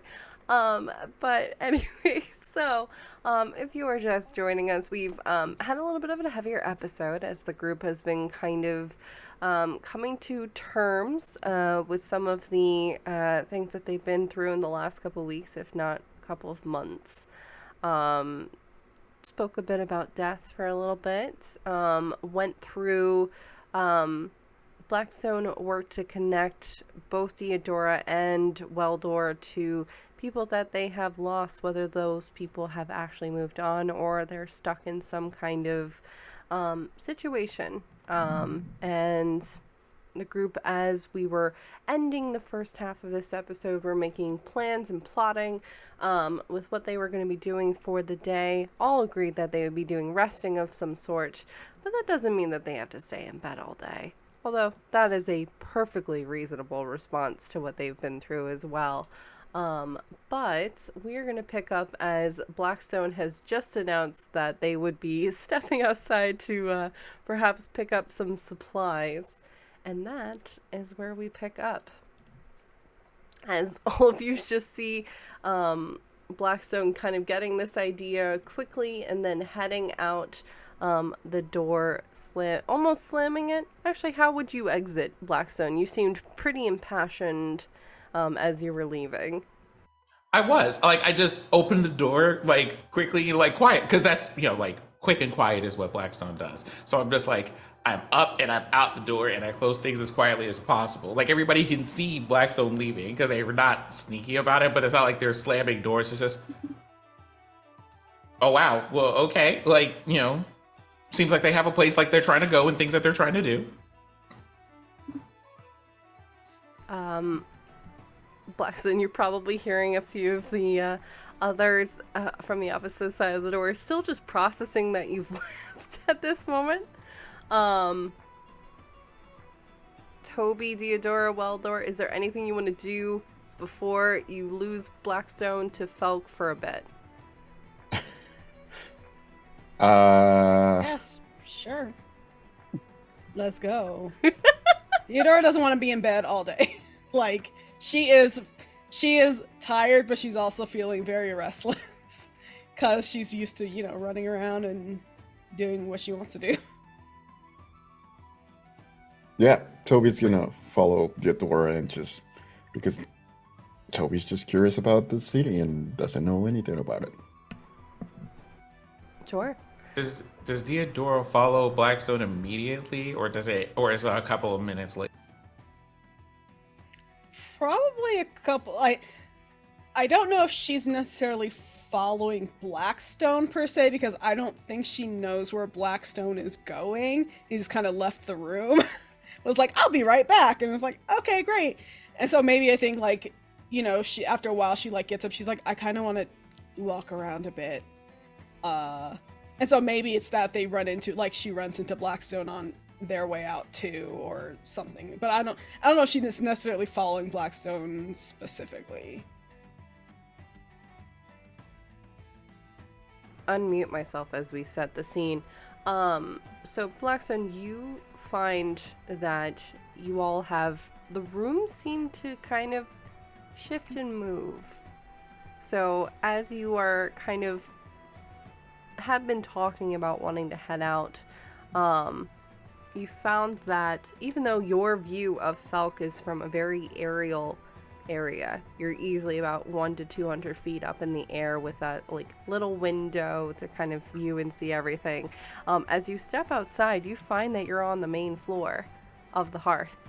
And you can see that in the very center of the room is this, is the trunk of a tree, although partially cut into the shape of a fireplace. And in front of it, you can see that there's a desk with, you see Opal. If you remember, Opal was the one who assisted with taking Diodora to the hearth the day prior. You can see now kind of getting a better look as she's not fully covered up.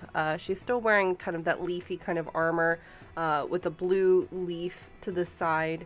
You can see that she has like a string of kind of opals kind of resting around her hand.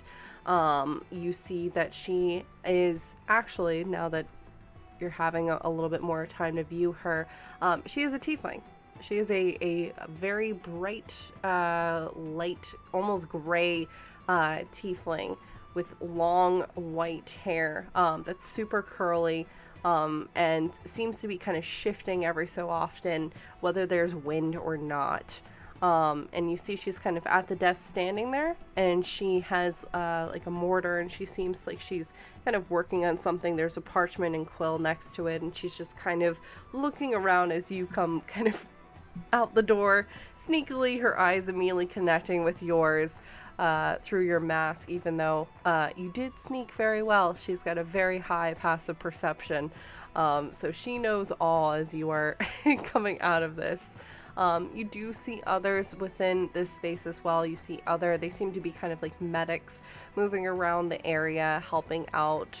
Some are coming in for the day, some are heading out for the day, things like that, as you find yourself in the center of the hearth. Well, greetings and salutations. Greetings and salutations to you too. I trust your rest was okay? In as much as it can be for me, yes, it was. Good. How's your friend? And you see at this moment she kind of like waves her hand in the air in almost a triangle motion, and a parchment pops up. And you can see it's backwards to you, but you can see in big scroll at the top, Diodora, with some information. And how is our patient Diodora? How's she faring? I feel like at this point, this is where Diodora. Yep. It's like fully just walking, ready to go into town. Just do. Player comment. Did you just ask how Diodora is faring? Yes. I didn't mean to. You're the one I that's don't pointing like that this out, at so all. I'm not gonna. I didn't even mean to. You know something? Take a point of DM inspiration for that one. So, I feel like I deserve an inspiration for like psychic damage. Go ahead and take one, Bear. so far she seems to be okay. Somewhat restless. I have some questions about kind of, well, how she'll recuperate in terms of, I suppose, her innermost self, but physically she's fine. That's good to hear. And at that moment, the door does open. You see Diodora popping out. She goes, I see what you mean. Make sure you take it easy, Diodora. You're kind of now getting your first look at Opal. You kind of saw her in passing when you were kind of in and out. She was just kind of making sure you were okay. In terms of that, just making sure you were comfortable, making sure you're in bed, had fluids, things like that. Nothing, it was quiet. No one was being rambunctious in the area, things like just checking in. And you see she does have this kind of very, these kind of longer kind of fangs in the front that just immediately turned into a grin, seeing that you're up and moving. That's good. You were good to finally actually meet you. We kind of met yesterday, but now that you're fully conscious, it's good to actually meet you. I'm Opal. I'm one of your healers that's been keeping an eye on you. Although and she kind of gestures towards Sparky. Your little one did a really good job of that. Made trying to take care of you a little difficult at times. He's very, very protective. Opal, is that what you said your name was? Yes. Right. So I have to ask you a couple of very difficult things. The first of the many difficult things I need to ask you, do you have a block of wood, something about this size? I don't, but you could certainly head over to Splinters. It's the forge nearby, and they deal a lot with like wood and metal and stuff, so they might be able to help you out. Otherwise, you could certainly head over to the Greenery or Terracottas. Those are all shops nearby that will probably be able to assist you. We're also in a forest, so you could certainly, procure some wood that way too if you so chose. Are there any laws about damaging the woods? Just don't mess with the wood around the barrier. But we're pretty deep within Felk, so you can't miss the barrier. You'll know pretty well and pretty quickly that hey, you should probably not hit it. So, but other than that, no. Splinters, the Greenery, and where else? Terracotta. Terracotta. Thank you. Last question. Sure. This particular question is a secret, so I'm using my inside voice. Do you know where I can procure parchment? Oh. Okay, you're one of those. Okay, noted. You could certainly get some parchment at the Looking Glass, or you can also get it at the archives. The archives or where? The Looking Glass.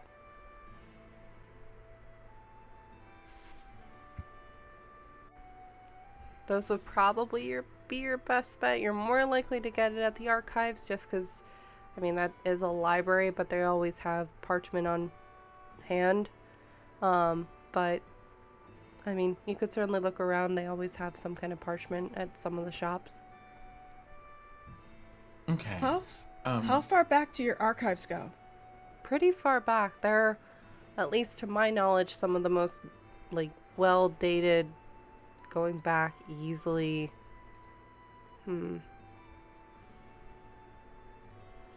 What year is it? And she kind of just looks at Blackstone as she's asking this. Do I know what year it is? You do. Okay. What year is it actually? 619. Okay.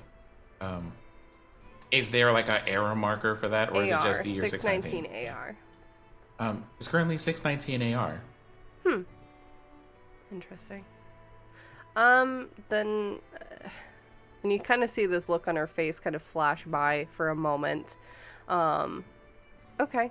So yeah, at least from my knowledge, our records date back easily about 2,000 to 3,000 years, perhaps more. Wow, 619. Interesting. Well, I'm sorry, Opal? Yeah. Do you not know what year it is? Do you not care about time here, or? Time? I'm sorry, just asking about Felk in general. At least to my knowledge, I didn't know the year, but then again, time does kind of fly, so I don't really know, to be honest. It's not something that I've actively been thinking about. We've been a bit busy, so and you kind of see she's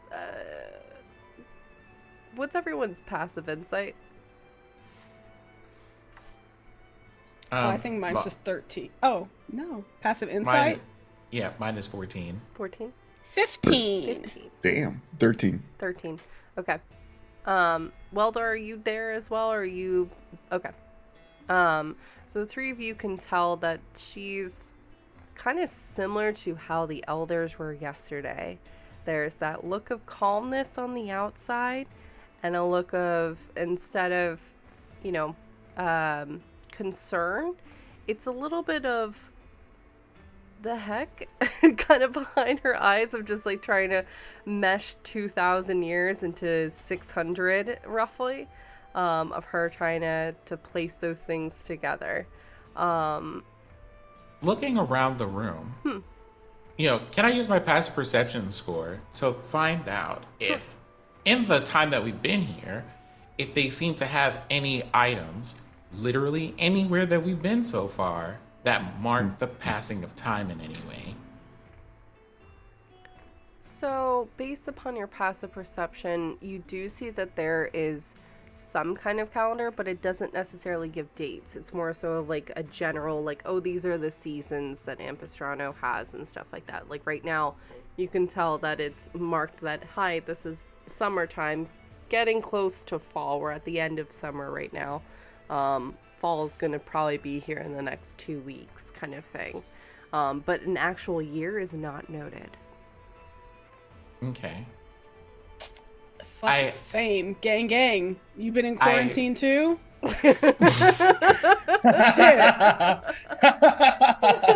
Like, sis, listen, you didn't have to do that. I ask, in Felkian, maybe it might be easier if I speak to you in a language that is more comforting, but I see that you can mark the passing of days and of seasons. How do you denote the passing of years? Well, we usually, and you do see she gestures to that kind of timetable, so to speak. Interesting. The number marker is missing. Missing? Yeah, and you see in the center, so it is literally this time kind of table. It is a circular thing that's fidgeted to the wall, or fixated rather to the wall. And you can see that the seasons are clearly marked. In the very center, you can see that there is, in Felkian, it looks more like a design to everybody else, but in Felkian you can see there's notations for days, and you notate that the days seem to be either scratched off or carved off, but it has a little dial, what would have normally a little dial that would switch to move the days. It seems like that is missing. To everybody else, it just looks like a piece of artwork. Is it broken, or has it been stolen? That I don't know. And you see, like she's saying this back to you in Felkian, and her eyebrows are kind of knitted together with trying to piece things together of where she's been, what she's been up to, things like that. Just trying to. The last time I saw it, I thought I saw it yesterday, but I don't know.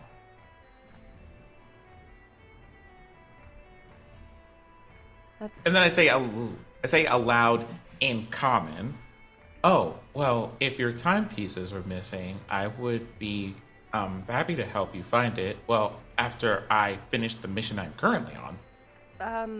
That would be great. Yeah. It'll certainly help with your record keeping, which I imagine for you is very important. Yeah, I mean, apparently I've been able to keep track of everything no problem without knowing dates. And you see, like, she's pulled up, like, expanded on Lydia Dora's kind of writing that she has. She has, the date down. She doesn't have the year. She has the okay, we're at this point in the seasons, things like that. All that is notated. The actual number of the year is missing. Just not notated on there. Do I know enough about this? And I'll roll a history check for that if you want. But do I know enough about this culture to know if, like, not having years is a common part of their notation, or if something is actually wrong? Roll a history with that, and we'll take a look.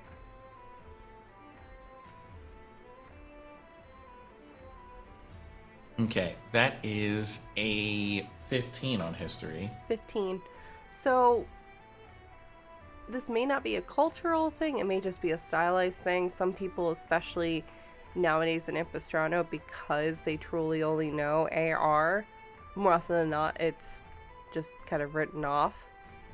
Some people stick to it, especially those that are involved with more so like writing ledgers or, you know, trying to keep those timetables, or even historians know that that's becoming more of a field that's more supported across Ampistrano, now that reading and writing and things of that nature are becoming more common. So it's not necessarily a culture thing, but then again, Felk, from what you have been kind of notating so far, is a bit different. It's hard to tell otherwise.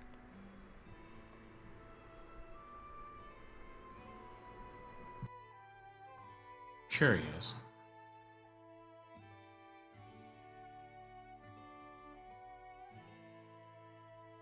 Well, thank you for pointing me in the direction of parchment and things.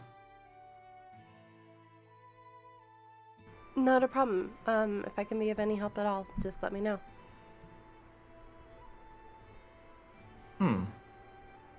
And then I give a brief nod and then kind of turn, and I imagine that Toby and Theodore are already in this room where I am.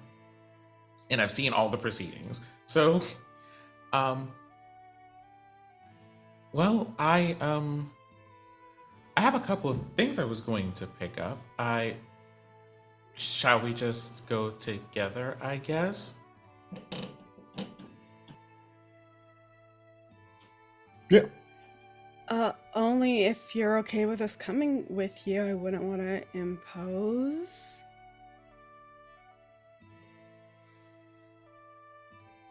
Impose? What does that mean? I guess if you wanted to be alone and doing things, I wouldn't want to just tag along and invite myself and make you feel uncomfortable. Oh, you wouldn't make me feel uncomfortable. I was hoping to surprise you with something, but it is very possible I can still surprise you with something. Oh, okay. Theodora's like, the look on her face is like, what are you gonna surprise me with? Like, what?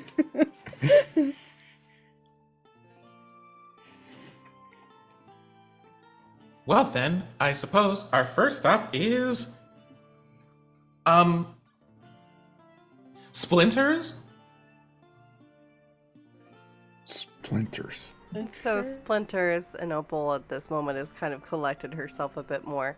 What you're gonna do is you're gonna head out of here. Remember that road you were walking on to get to this point from the entrance of Felk? It's over there by those statues. You can't miss it. It's on the right. Okay. All right. Thank you. No problem. And so I head out into the road and then straight to Splinters. Okay. And at this Hey, point... Toby, did you know that on the way over there, like this is just random stuff that I bring up. Did you know on the way over there, I found that there is a whole ground that they're in the middle of doing some renovations on. I think because of damages and what things, but they have a place for druid training that you might be interested in visiting. Where? Oh, it's here, and I just pull out like a program. Like a copy of the program that I handed to Aurea. It was just like, it's here. They also have like a list of other things.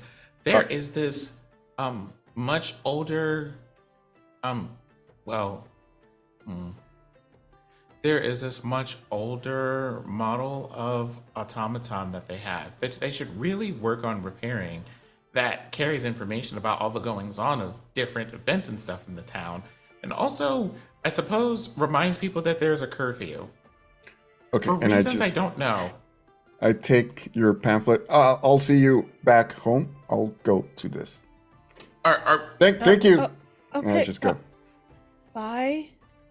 With Bolita. As Bolita comes flooding by, you know.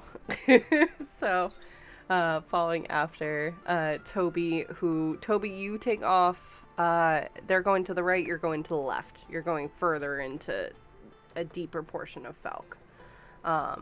As you go racing off. I didn't get to tell him that perhaps he should consider asking them if they would fly him around. Maybe we'll get to do that another time.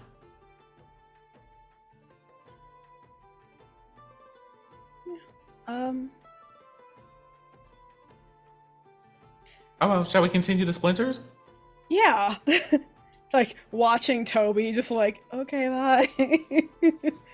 Just damn abandoned so quick. Get in, loser. We're going shopping. Toby said, peace, bitches. Peace out. Okay. Regardless if you are Toby or Deodora or Blackstone in this moment, Felk is packed full of people moving about their day. You see some children running around, some that are being ushered into different schools that are set up around Felk itself, much smaller than what you all are used to in Illipin. Some are just using these much smaller trees as like a classroom full of like 6 or 7 students. You see several of them are learning how to do archery. Others are seemingly learning how to heal using different elements such as water. Some are using earth or fire. Or even, and I'll allow this with your high perceptions with that, even with spirit, using that to assist and using that in a way to kind of progress forward. You see some that are getting ready to head out to work in some of the fields, whether it comes to working on the different produce that comes in. Others are just seemingly rushing off either to that quick meeting, but this place is alive. It is much bigger than Illipin, easily closer to the feel of the capital, Deodora, truthfully. It's kind of stunning to think that this place has been hidden for as long as it has been and believed to be completely gone. But we're going to follow Deodora and Blackstone for a minute. It takes you a good 20 minutes to get to the near where you were yesterday. You're moving a bit slowly, Deodora. You're a bit sore, so you're not moving as quickly as you were. It's not that you're unsteady on your feet. It's just the last couple of days are really catching up with you physically, but it does feel good to move around. And Sparky is right there at the ready. You do get to the statues, and off to the right you see what appears to be a shop. It's black granite with 2 stained glass windows. You can see a forge is set up on the side of the shop, with it appears to be a half-elven man and woman are kind of working it. You can see that there's steady stream of smoke that rises up above the forge itself, and then after a couple feet it seems like it kind of clears away so that smoke is not like making this entire area smell of that ashen kind of nature from metals bending or wood being splintered. But easily you can see that there are a couple people kind of perusing the shop itself. It's a pretty big shop taking up a portion of the square as you come in, and you see to the right it does say Splinters, and underneath it says proudly owned by Efric Swan and his wife Joanna. As sorry, I have Sweeney Todd in my head now. All good. All good. What would you all both like to do? So this is like a smithy? Yep. So this is a forge smithy kind of mixture. Blacksmith would be your equivalent, yeah. Do they have like items already prepared and out for selling? They do. And do they have armor? They do. So you come fully in. Again, they have a whole portion of the shop that's open, which is the forge itself. If you go into the main shop itself, it's kind of this building that's been cut in half. There's a steady piece of black granite that's kind of covering it, along with some vines. And you can see there's little bits of lavender, marigolds all over the place to kind of help, again, in their way of trying to make this a little bit more prettied, and removing a lot of the kind of earthier smells. Not that there's anything wrong with that, just to kind of make more of a pleasant area. But you do see kind of lining the walls, there's no glass or anything, but you can see that there's several kind of areas set up so that way there are large hand axes. You see there's this one axe that's kind of hanging behind the actual counter itself. The blade of the axe is very large on the front end, and it actually looks like a shard of ice, but it's got this red and orange tinge to it where the wood is meeting the metal itself. You can see that it's got a long blade across the main area, and the handles intricately carved. You can see that it has what appears to be telling some kind of story on top of it, or maybe it's there for aesthetic design, but it seems to kind of give the childhood kind of tale of like Red Riding Hood across that with this axe. You do see that there are several blades across the wall as well, all uniquely finished. All of them have a very unique style to the side of them and are marked with a very small ES. You do see that there is some heavier armor. There's also some armor that seems to be designed for those that want to move stealthily, but, you know, still want to be covered and not making as much noise. So there's a number of different things that are in this shop. And again, you see the half-elf Ifrix, the kind of man, kind of keeps bouncing it back and forth. He's working on something, and then he'll come into the shop, either to place it or to grab it and something else, and then head back into the forge. So it's a bit of a lively shop. I'll like look over the armor, not really looking at the price because that's, but just wanting to like sort of, you know, touch some of it with my hands, see like what'll work for me. I definitely, like, perfect world, I will get armor that is great for stealth, but also keeps me protected at where I am right now, or better. But you know, I feel like stealth isn't my thing anyway, so that's, you know. Okay. I'm tired of fucking above everybody else's shit. No, I walk up to the front counter and just go, "Hi, I understand that this is a place that you can get things." just get them. Well, hello there. It's good to see you too. And you see at this moment, it's the other elven woman, Joanna. Has kind of wandered over. She's got bright red hair, short, and at this moment it's kind of in these kind of buns on the side of her head. She's covered in soot, and at the same time she's wearing these gloves as she's like carefully handling some of the armor and different items in the shop.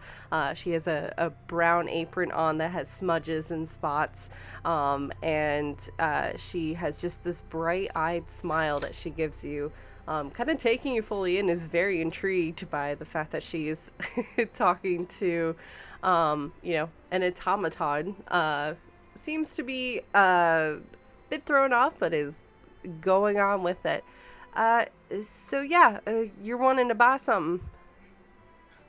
Yes. So, right. Introductions are important. Hi, my name is Blackstone. It is nice to meet you. Good to meet you. I'm Joanna Swan, and that's my husband. And she gestures back to the forge where you see Ifrix kind of raising an axe and then the hammer coming down on it again. Okay, I have two somewhat important questions to ask you. The first one was, I understand that this is a place that if someone wanted to, they could procure a piece of lumber of some kind.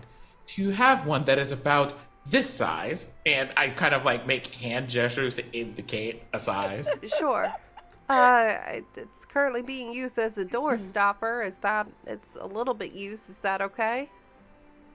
That's perfectly fine. Also, then I just kind of like, on the way into the store, did I see anything that looked like a tree, a pole, or anything which it would be relatively easy to break this piece of wood on? No, you did not see anything like that. Okay, I'm going to assess this doorstop when it gets back then. Okay. And she says this, and she is pointing behind at where the door has been ajar, and you do see this big kind of block of wood is just literally holding the door ajar. But seems like it's exactly measuring up to what you're looking for. Okay. Thank you. One, might I ask how much this is? I mean, it's a door stopper. I'm not going to charge you for it. Okay.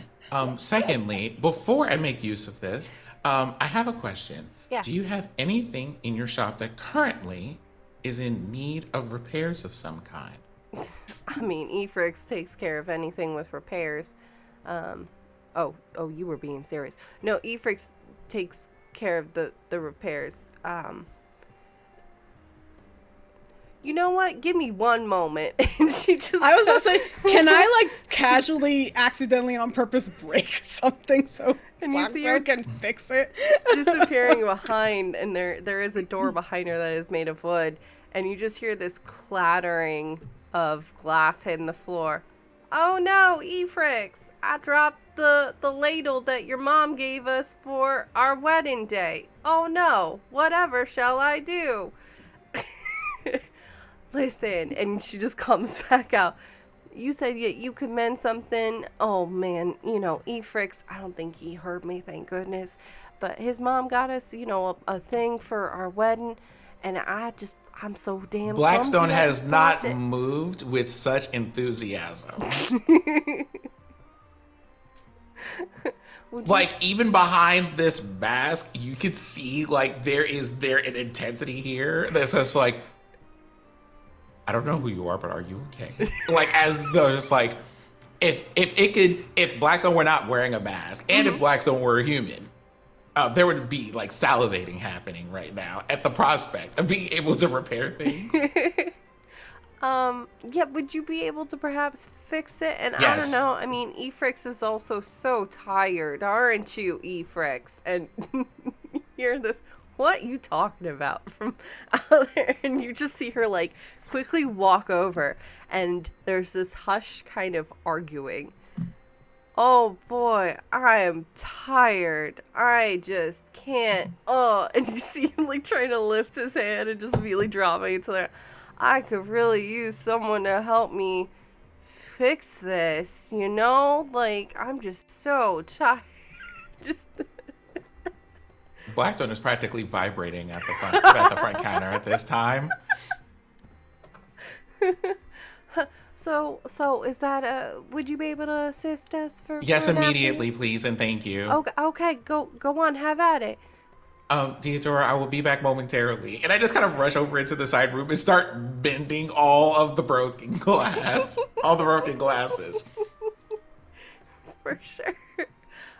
Leaving you, Theodora, with Joanna and I think Joanna would also notice that Blackstone has also left the doorstop behind entirely in their excitement to get to the room with all the other broken things. Yep. Leaving you with Efrix and Joanna, who are kind of just looking at you like, are they always like that? Helpful? Yeah, that's what I mean. I mean that passionate about cleaning up. That's all. Yeah, they are. Nice. Well, why don't we get you fixed up as well? I'm assuming you're here for either some armor, and she's kind of like looking at your... Are you wearing your armor from yesterday? Oh God, no. Okay. I don't. But I feel like I'm not wearing it, but I feel like I do have it. You know what I mean? Like, yeah, it's in your bag. Like my patchwork fucking training armor. So, and I do have my sword.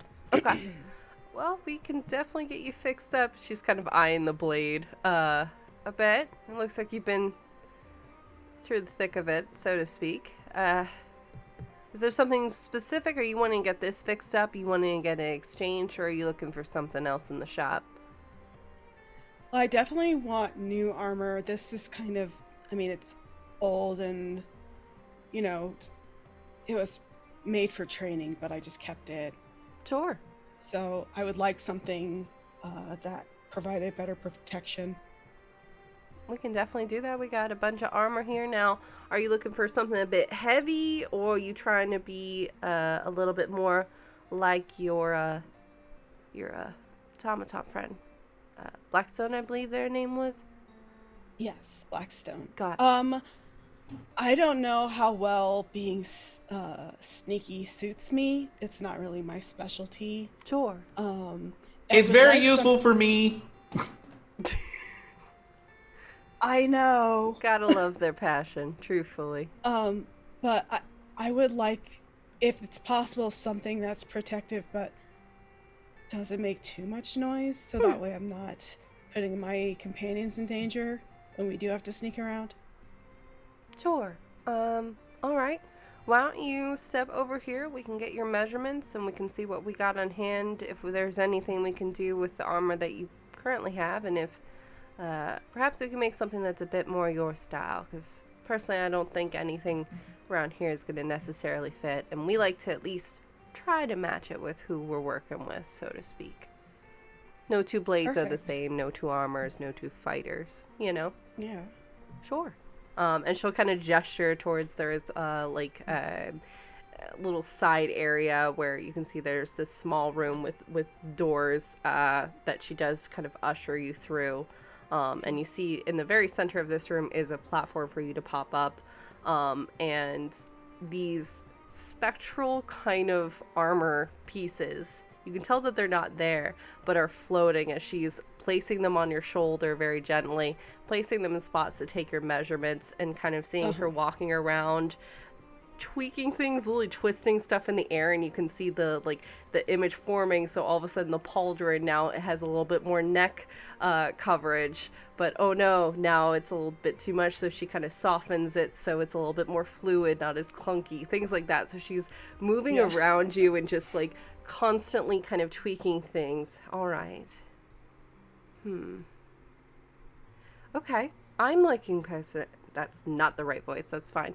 I'm liking how this looks. How about you? And as she says this, one of the walls kind of phases with color for a moment and instead shifts to a mirror, and you see yourself wearing this armor that is much more durable than what you were wearing before. Theodora, what is your favorite color? Oh, fuck. I'm gonna ask tough questions. That wouldn't. I think her favorite color is like a sort of a peachy pink, but that's not practical for battle. Like, I mean, in the sense that like, for like sneaking and stuff, you know, like being out in the field, it's not very practical because you don't want to be seen. Sure. Okay. Oh I think I have an idea of how to make this work. So it's largely the metal itself. It's not just silver, like a bright silver with how your other armor was. It's a darker kind of shade. Not black, but it's a darker gray for sure. And you can see underneath it there are these kind of warmer tones of a kind of peach, but also yellow and green are kind of present. It shifts in the light as you're as you're kind of wearing it around. You can see does it look like an oil slick almost, like how it has like those colors, like the Yep. Kind of similar to that, or if you've seen some of those larger kind of like almost mussels or something at the beach that are black, but then in the light when you shift them around. Oh, the food. I thought you meant like mussels, and I was like, I've never seen anybody with mussels that do that. No. Not like that. No, like literally like the food mussels, but the much larger one, not the like small ones. Yeah, that when they're in the light, shell, it's sort of... got more of a metallic kind of look to it. Yes. Yes. Yeah, you easily see that. It's giving you more coverage. You feel comfortable. It feels like you're actually wearing the armor.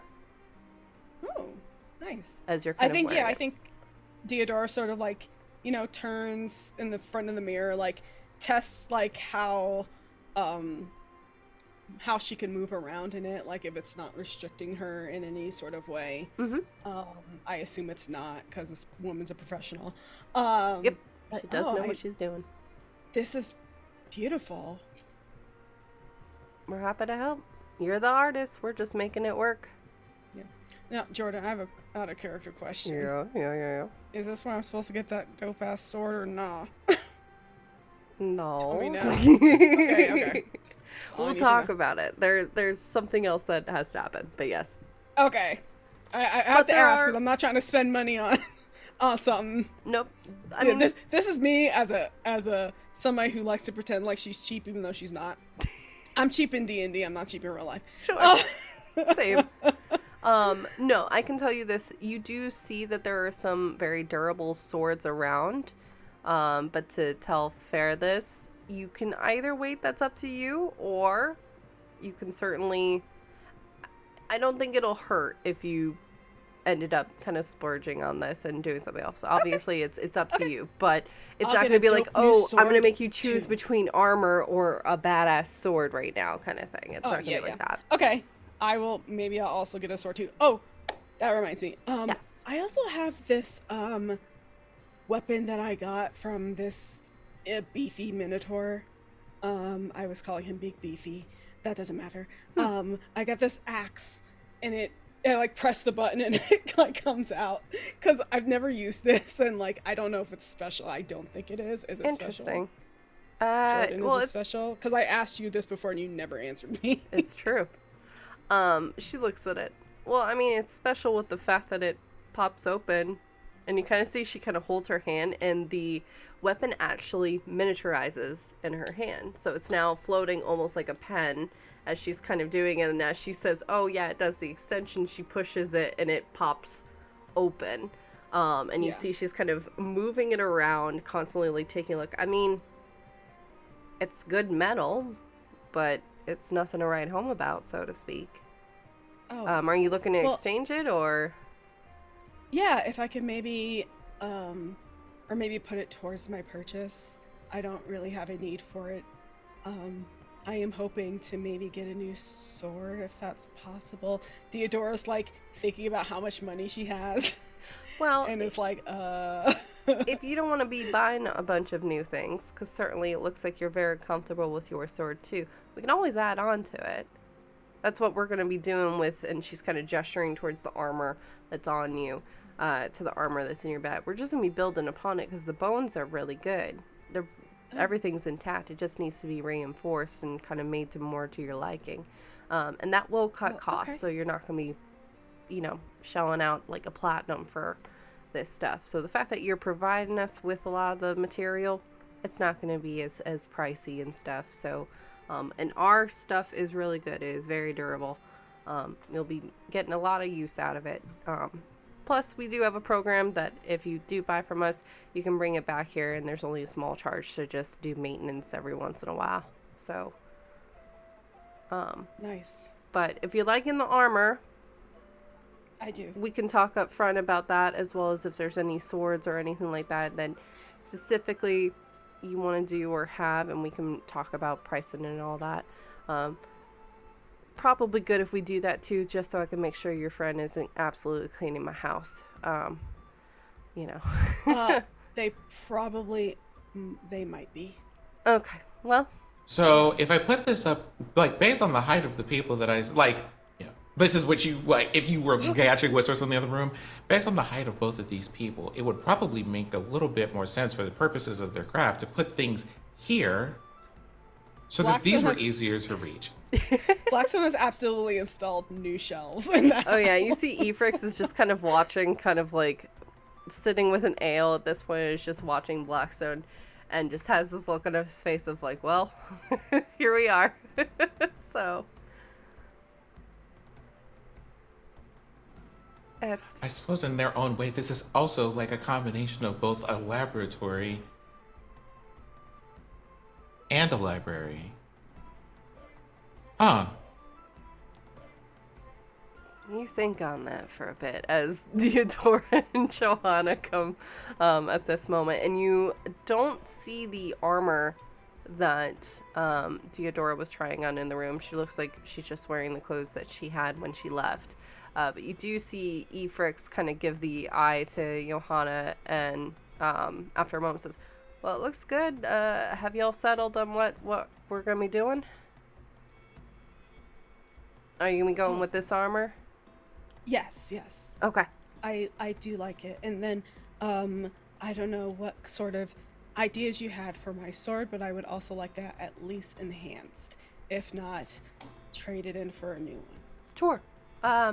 This is going to sound a bit unethical, and we should probably move out of the shop before I ask you to do this. But would you mind swinging at me with your sword? I would like to see how you move with it, so that way when I'm making the sword itself, it'll be balanced, but I would like it to complement with specifically your style of fighting, so to speak. Oh, okay. So let's go out there. So, I mean, if we break anything, it seems like your friend will fix it, but perhaps giving them a little bit of a break. And he kind of gestures again towards the forge, which has more of that open area. You kind of see he moves his hands, and like several of the tables kind of push to either side of the forge, giving you that space to do that.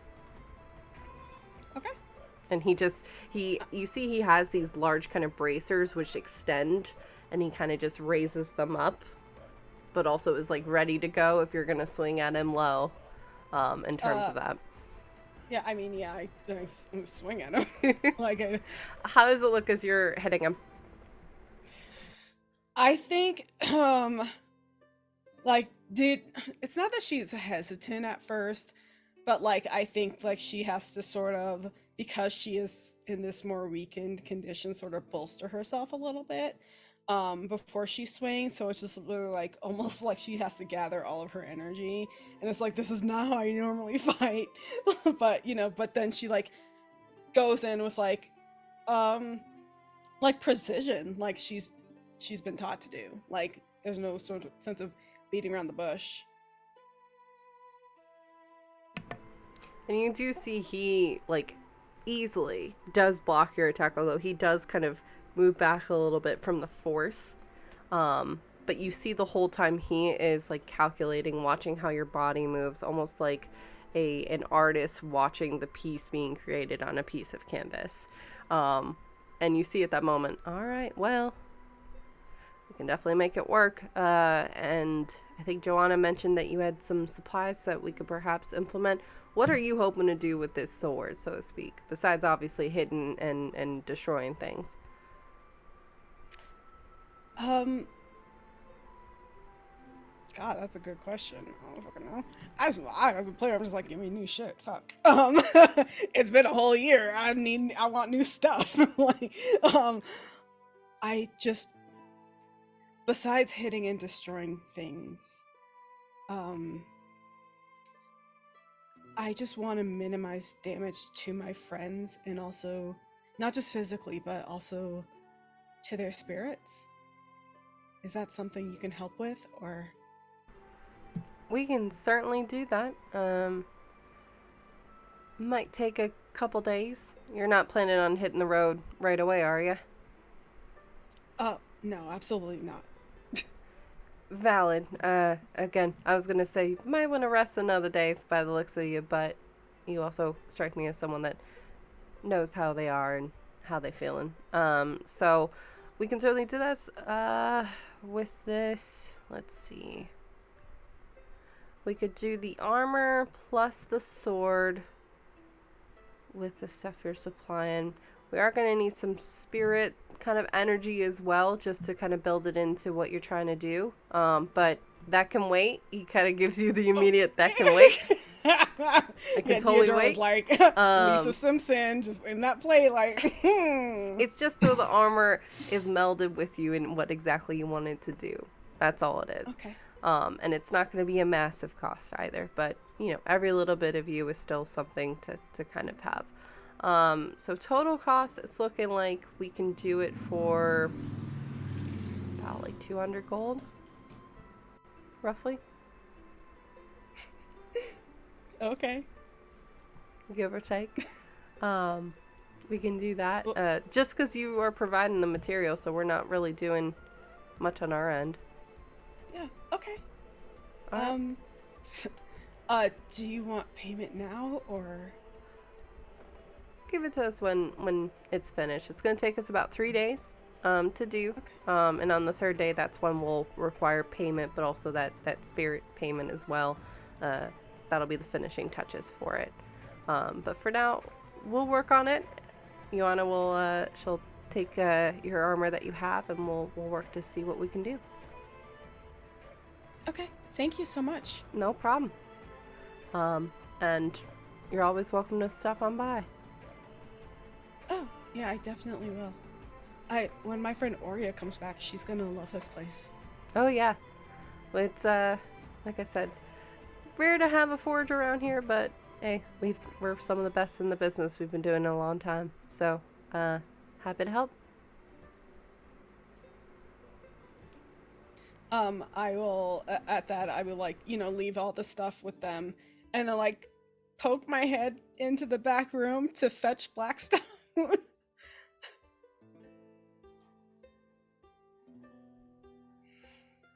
When you do, I go, I think that's all of the things. Did you find what you were looking for?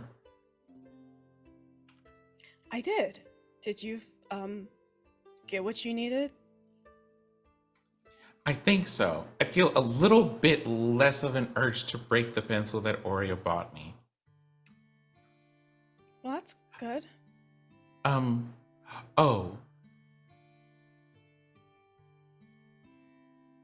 This is a place that specializes in armor and weapons. I should talk to them about this. Yeah, I just put an order in. If you wanted to put an order in.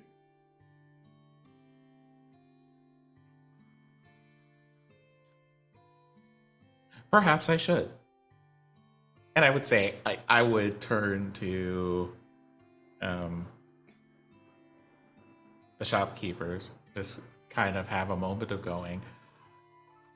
So, right, I suppose what with all of the different sharp and pointy things and other bits of armor you have here, perhaps you might be able to assist me with some things, although I feel like I would be a unique client for you. Wouldn't be the most unique, but unique. Just as every fighter is unique, every sword, armor. Mind narrowing it down a little bit? Wait till he takes that mask off, girl. Oh, well, per my programming, I am meant to, be as stealthy as possible and to aim with things that are accurate. Things like, and I just pull all of the weapons that I have out. So, things like daggers and arrows and bows of different kinds.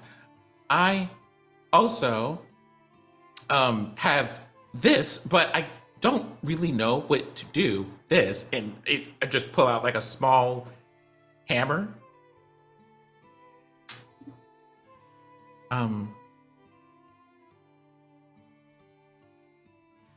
It feels special, but I don't know what to do with these, as most things that I've run into so far have been things I am inclined to, I suppose, stab.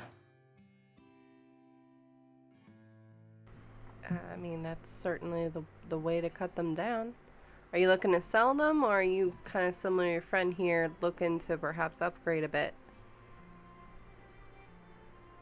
Perhaps it might be best if I explain kind of what I do with these things, but considering that this is your area of expertise, perhaps I would like a suggestion.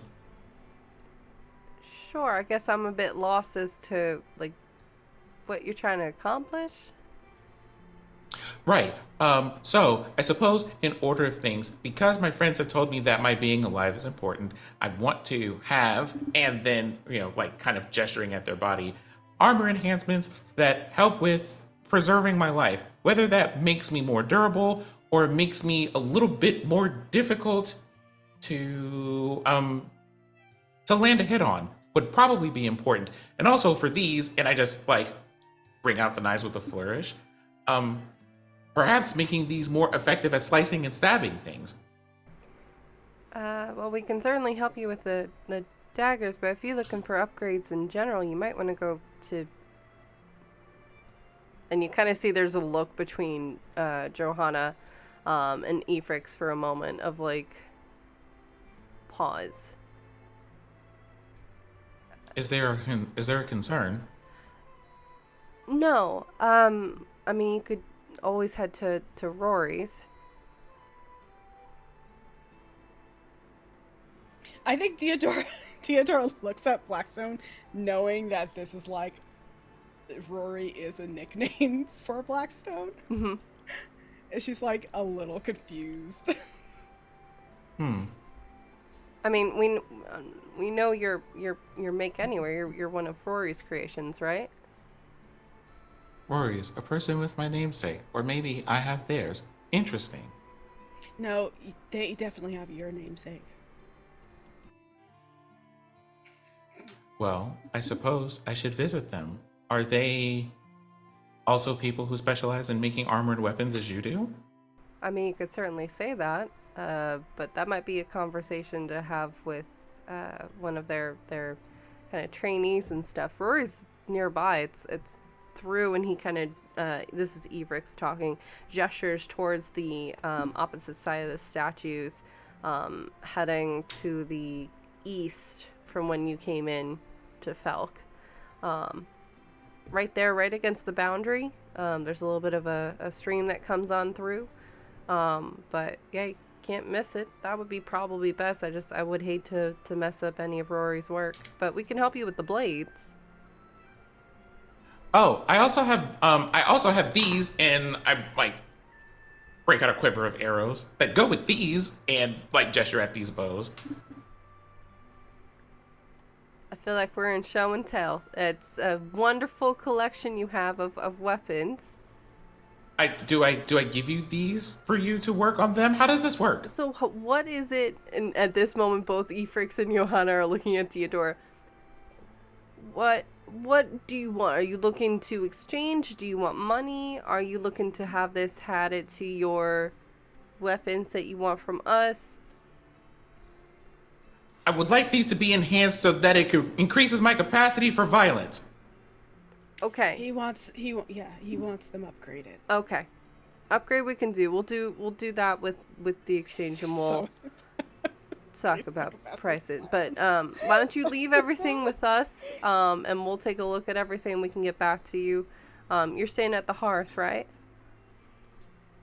Yes, we are. Okay. We'll send a raven that way with some more information about all that stuff. You said leave everything here? Your gear. You see, Efrix has very much caught on to what Theodora's been putting down about being very specific. And so leave your gear here, and we'll send a raven to the Hearth, specifically anything you would like worked on for your upgrades. Yeah. Oh, okay. Things I would like to have worked on. In that case, I take out a short sword, a short bow, and a pair of daggers. All right. And I'm assuming you want to kind of have these a little bit more stylized to how you specifically fight as well, correct? This sounds like a good idea, so I'm inclined to say yes. We could certainly make it work. It might take a bit of time. I know we asked your friend Theodora there. You're not planning on hitting the road right away, are you? No. In fact, I believe that for several reasons, you may be here for some time. Good. All right. So this is what we'll do. And at this moment, you see Johanna's been kind of just lifting all of the bows, the arrows, everything onto these tables that have been pushed aside. We'll take stock of everything. We'll take a look at those daggers, see what we can do. We are also going to need a little bit of spirit element to come on in, but you don't have to pay for anything just yet. Come back in 3 days. We'll have everything all set up for you. DM, is there a way that I can carve their doorstop to make it a more effective doorstop? I mean, there's definitely like things and stuff around the shop that you could use and utilize. But Like, I don't imagine I could just take their inventory and randomly be like, hey, I'm just gonna like do this with your stuff. You certainly Oh my could. god. Please, I kind of want this. I will leave it up to you and your imagination. You've been pretty resourceful before, so I'm gonna encourage that. In that case, I just go, well, I suppose in gratitude for all of this effort that you're about to make, why don't I work on making this a more effective doorstop? Perhaps maybe something half the size so that you can use the other half of the wood for something else. That would be absolutely phenomenal. It would be very much appreciated as well. Okay, well, why don't I work on that then? Okay. Are here or are you gonna go?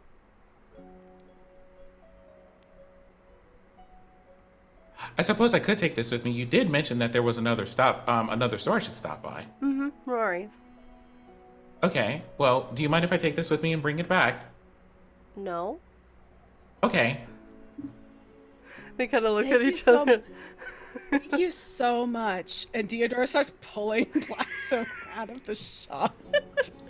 Like, thank you so much. We'll be back in 3 days for our stuff. Yes. Possibly before then if I manage to fix this doorstop as I'm being dragged out of the store. Also that, yes. Well, Deodora, there was another place that I planned on going, but I think maybe I should go and visit this Rory person. It seems very...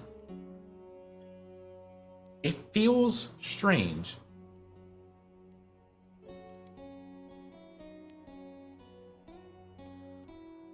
Not necessarily that the name is uncommon, but rather a person with that name who also happens to, I suppose, from what they're explaining or suggesting, might be a specialist at, well, things that exist the way that I do. It seems unusual. Do you think that maybe you're originally from here?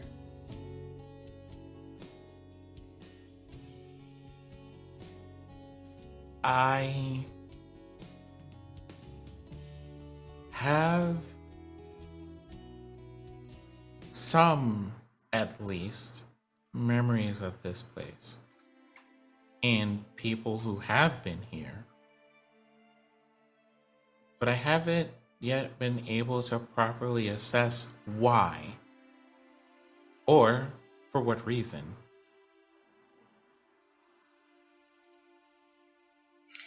Well, maybe now is the chance you can find out.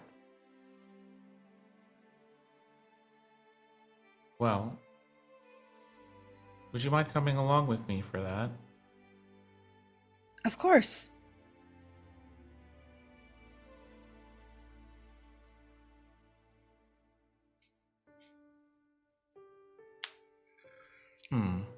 And then we could pick Toby up from school. Like, I'm currently imagining Toby, like, you know, as Theodora says that, Toby is somewhere flying and, like, being happy and fancy free wherever they are. And I go, maybe, but if he's doing what I think he's doing, I would very much just like to interrupt that. Maybe he's learning to fly. Flying seems to make him very happy. It seems freeing, like running across a field. Oh, I suppose one other thing before we arrive at the shop. I have heard both you and Toby at different points talk about things like being strong and being useful and things.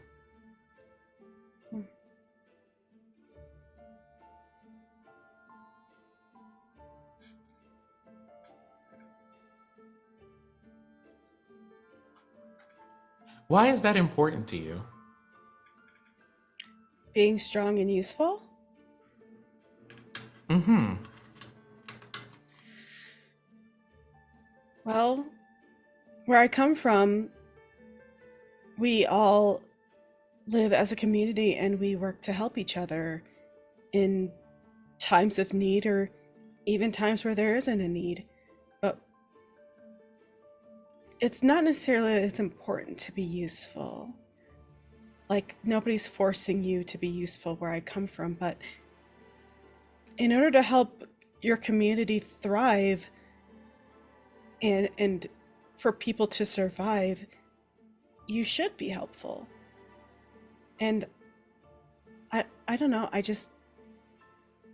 I like being there for people, especially when they can't be there for themselves.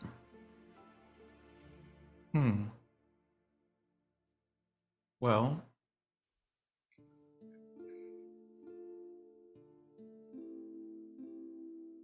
helping people, being there for people when they can't be there for themselves.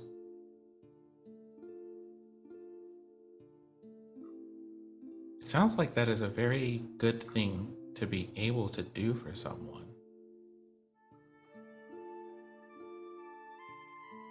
But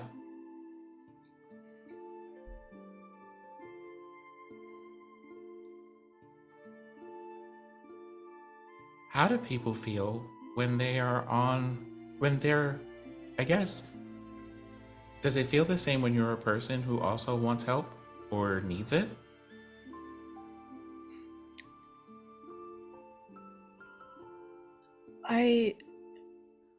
There's nothing wrong for asking for help when you need it.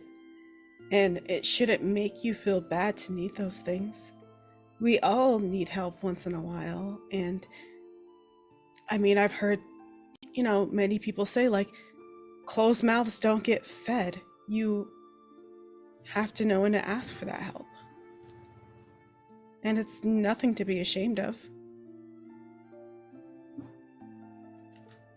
It can be quite freeing when you let down those walls and just say what you need. So, being able to help your communities is a good thing. And also, receiving help from your communities when you need it is a good thing. Yeah.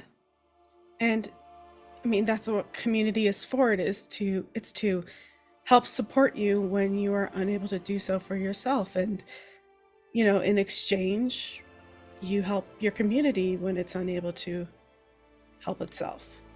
That's how people survive in this world. A lot of people want to be individuals, and that's not to say that you can't have, your own personality and stuff, but only doing things for yourself doesn't really make for a good place to live.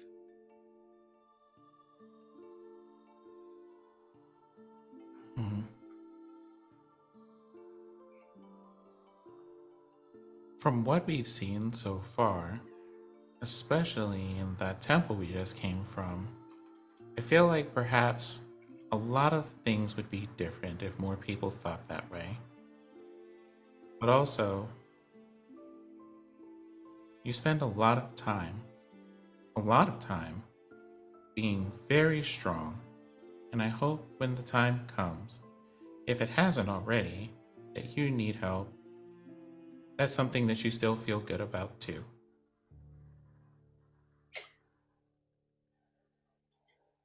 I have never felt bad when all of you have helped me.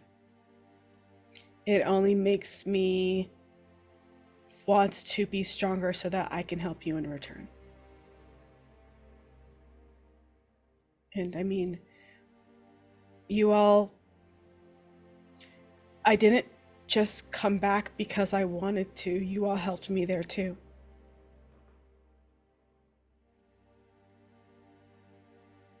Well, because it's good to have you here.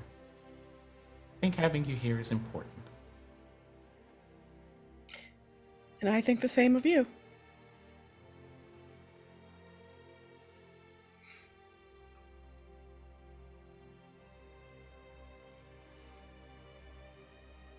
caring for living things is nice. I think caring for things is nice. Living or not in stasis? Well, I don't know. I've had a very difficult time with befriending chairs, pens, pie tins, hammers, knives.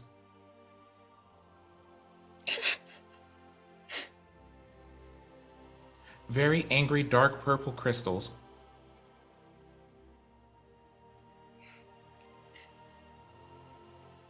I think even in those hard times, you're still doing a great job.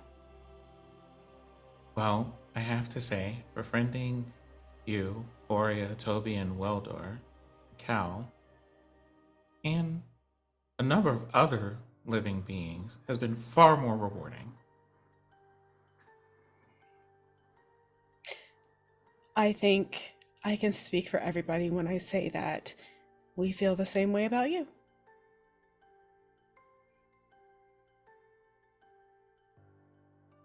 I may ask you all individually just to verify that. I mean, that's perfectly fair, you know. I mean, I say I could speak for everybody, but that doesn't necessarily mean that, you know, they agree with me. But if they don't agree with me, then we have a problem, and I will happily handle that problem. And they do not want this smoke. Are you... Why would you... It's just a turn of phrase. Oh, okay. It basically means they don't want trouble.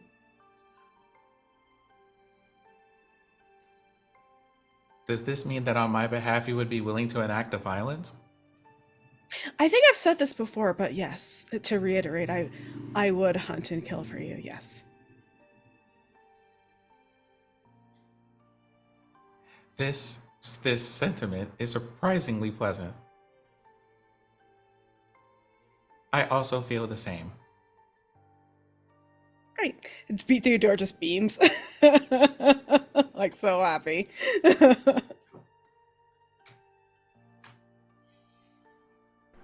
I'll say at this time, you all are moving slightly away from Splinters, heading around the statue in the center of Felk. Perhaps coming to terms with some of the past few days, the past few weeks. There's pain, but in that there is healing as you all are processing this. And as you all head off to this certain Rory's, what that might mean for the future, as well as who knows what shenanigans that Toby and Weldor may be getting up to. That is where we're going to stop for today. Ugh, I didn't want to end. Y'all are doing so good. Amazing job, y'all. Thank you so much. We are going to be picking up with Toby to start off the episode on August 5th. We are off again, reminder, next week. I had to take a well-deserved break because it's important with mental health, all that jazz, and as creators because it's exhausting right now to take that break, all that jazz. But before we get out of here, we are going to do a quick go around who we are, all the support and stuff, as well as August 5th will be Duval's last episode with us for a bit. So I'm sad. Boo!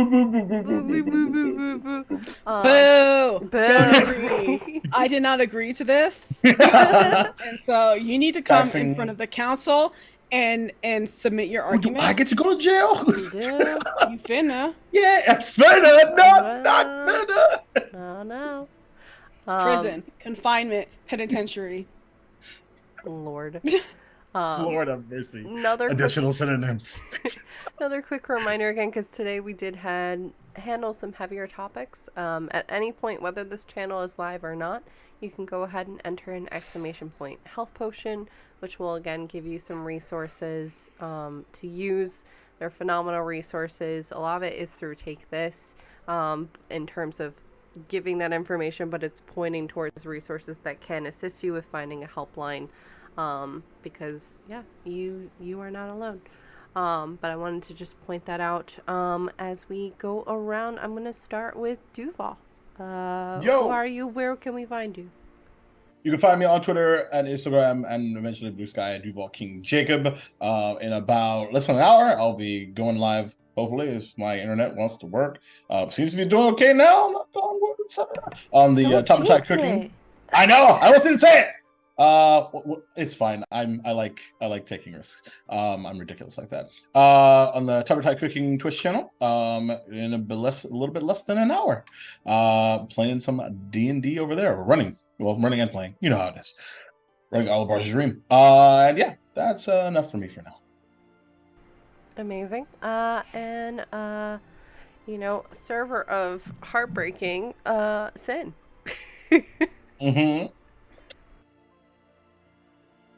It's me. Hi, I'm on mute. It's me. So, hi, I'm your resident sunflower person. Also, Cynthia, who today has been Blackstone, a person full of questions, looking for parchment, and trying their hardest to fight their compulsion, not really trying their hardest to fight their compulsion, to break things so that they can fix them. It's Blackstone's toxic trait. Is it toxic? I don't know. Feels fun to me. It's their most loved trait. That's we are going to jump over to Robo. It's me, RoboGoblin. You can find me at TTRPGs everywhere, but follow everywhere and everybody here, especially. Thank you. Robo, aren't you doing signups for an event? Oh shit! Yeah, Robo, what the fuck? Oh shit! Yeah, if you're Latino, Hispanic, and you want to play TTRPGs, you can sign up. The forum is on my pinned tweet. If you can just go there, and if you want to play TTRPGs, the event is going to be October 6th to the 8th, I want to say, and that's all for me. Oh, also support Kaboa. And support Kaboa. Not the other one. Support Kaboa. Support Kaboa. Not the other one. I think not the bootleg one. Not the leg. The, command for Kaboa. That leads to their Kickstarter, but I know they have a bunch of information also on socials too, for sure. Last but certainly not least, and the true channel owner, again, I'm just here, is Fair. Hi, I'm Farron. I've played Theodore Shadesun. You can follow me on socials at Fairbear. Next Saturday, while we are offline here, you can find me over at a channel that I don't remember at 6 p.m. Pacific, raising money with Women of TTRPG for the 1000 Dreams Fund. I have a link somewhere. I'm great at this, y'all. I'm so prepared. But no, we'll be raising money for charity. There should be incentives that will help you influence the game, either negatively or otherwise. And it'll be a great time. We are playing Mothership. It'll be my first time playing it. And it should be very interesting based on the session 0 that we had last week. So definitely stop by for that. Again, it'll be 6 p.m. Pacific next Saturday. And when I know the channel it'll be on, just follow me on socials because I'll post it there. Amazing. Thank you, Fair. And I have been your herder of chaos and occasionally sheep. Teacher and Lee, she, her, they pronouns. Yes, a reminder, we will be off again next week for mental health. Join us on August 5th for Duval's final episode. And then we did announce it earlier today, but I'm going to announce it again. We do have a new member that's going to be joining the Ampistrano family. It is none other than Dimples and Dice will be joining us. So Dimples will be joining us on August 12th. I believe Dimples is going to Gen Con with a number of our friends. Yeah, it's going to be a fun time. I'm already talking to Lynn about some artwork and stuff. It's going to be an absolutely wonderful time. Thank you all so much for hanging out with us today on this Saturday, afternoon, evening, whatever time zone it may be. And we're going to get out of here and raid someone. But thank you all so much. Take care of yourselves, and we will see. Oh, yes. Oh, sorry. I was going to say, I think Nyx is doing a stream, a subathon stream. Okay. Cool. I think. I don't know if they're still live, but that's what I... Okay. I Yeah. will. Heard I'll earlier take today. a look. But we appreciate you all, and we'll see you next time. Beyond the Veil. Bye, everybody. Bye.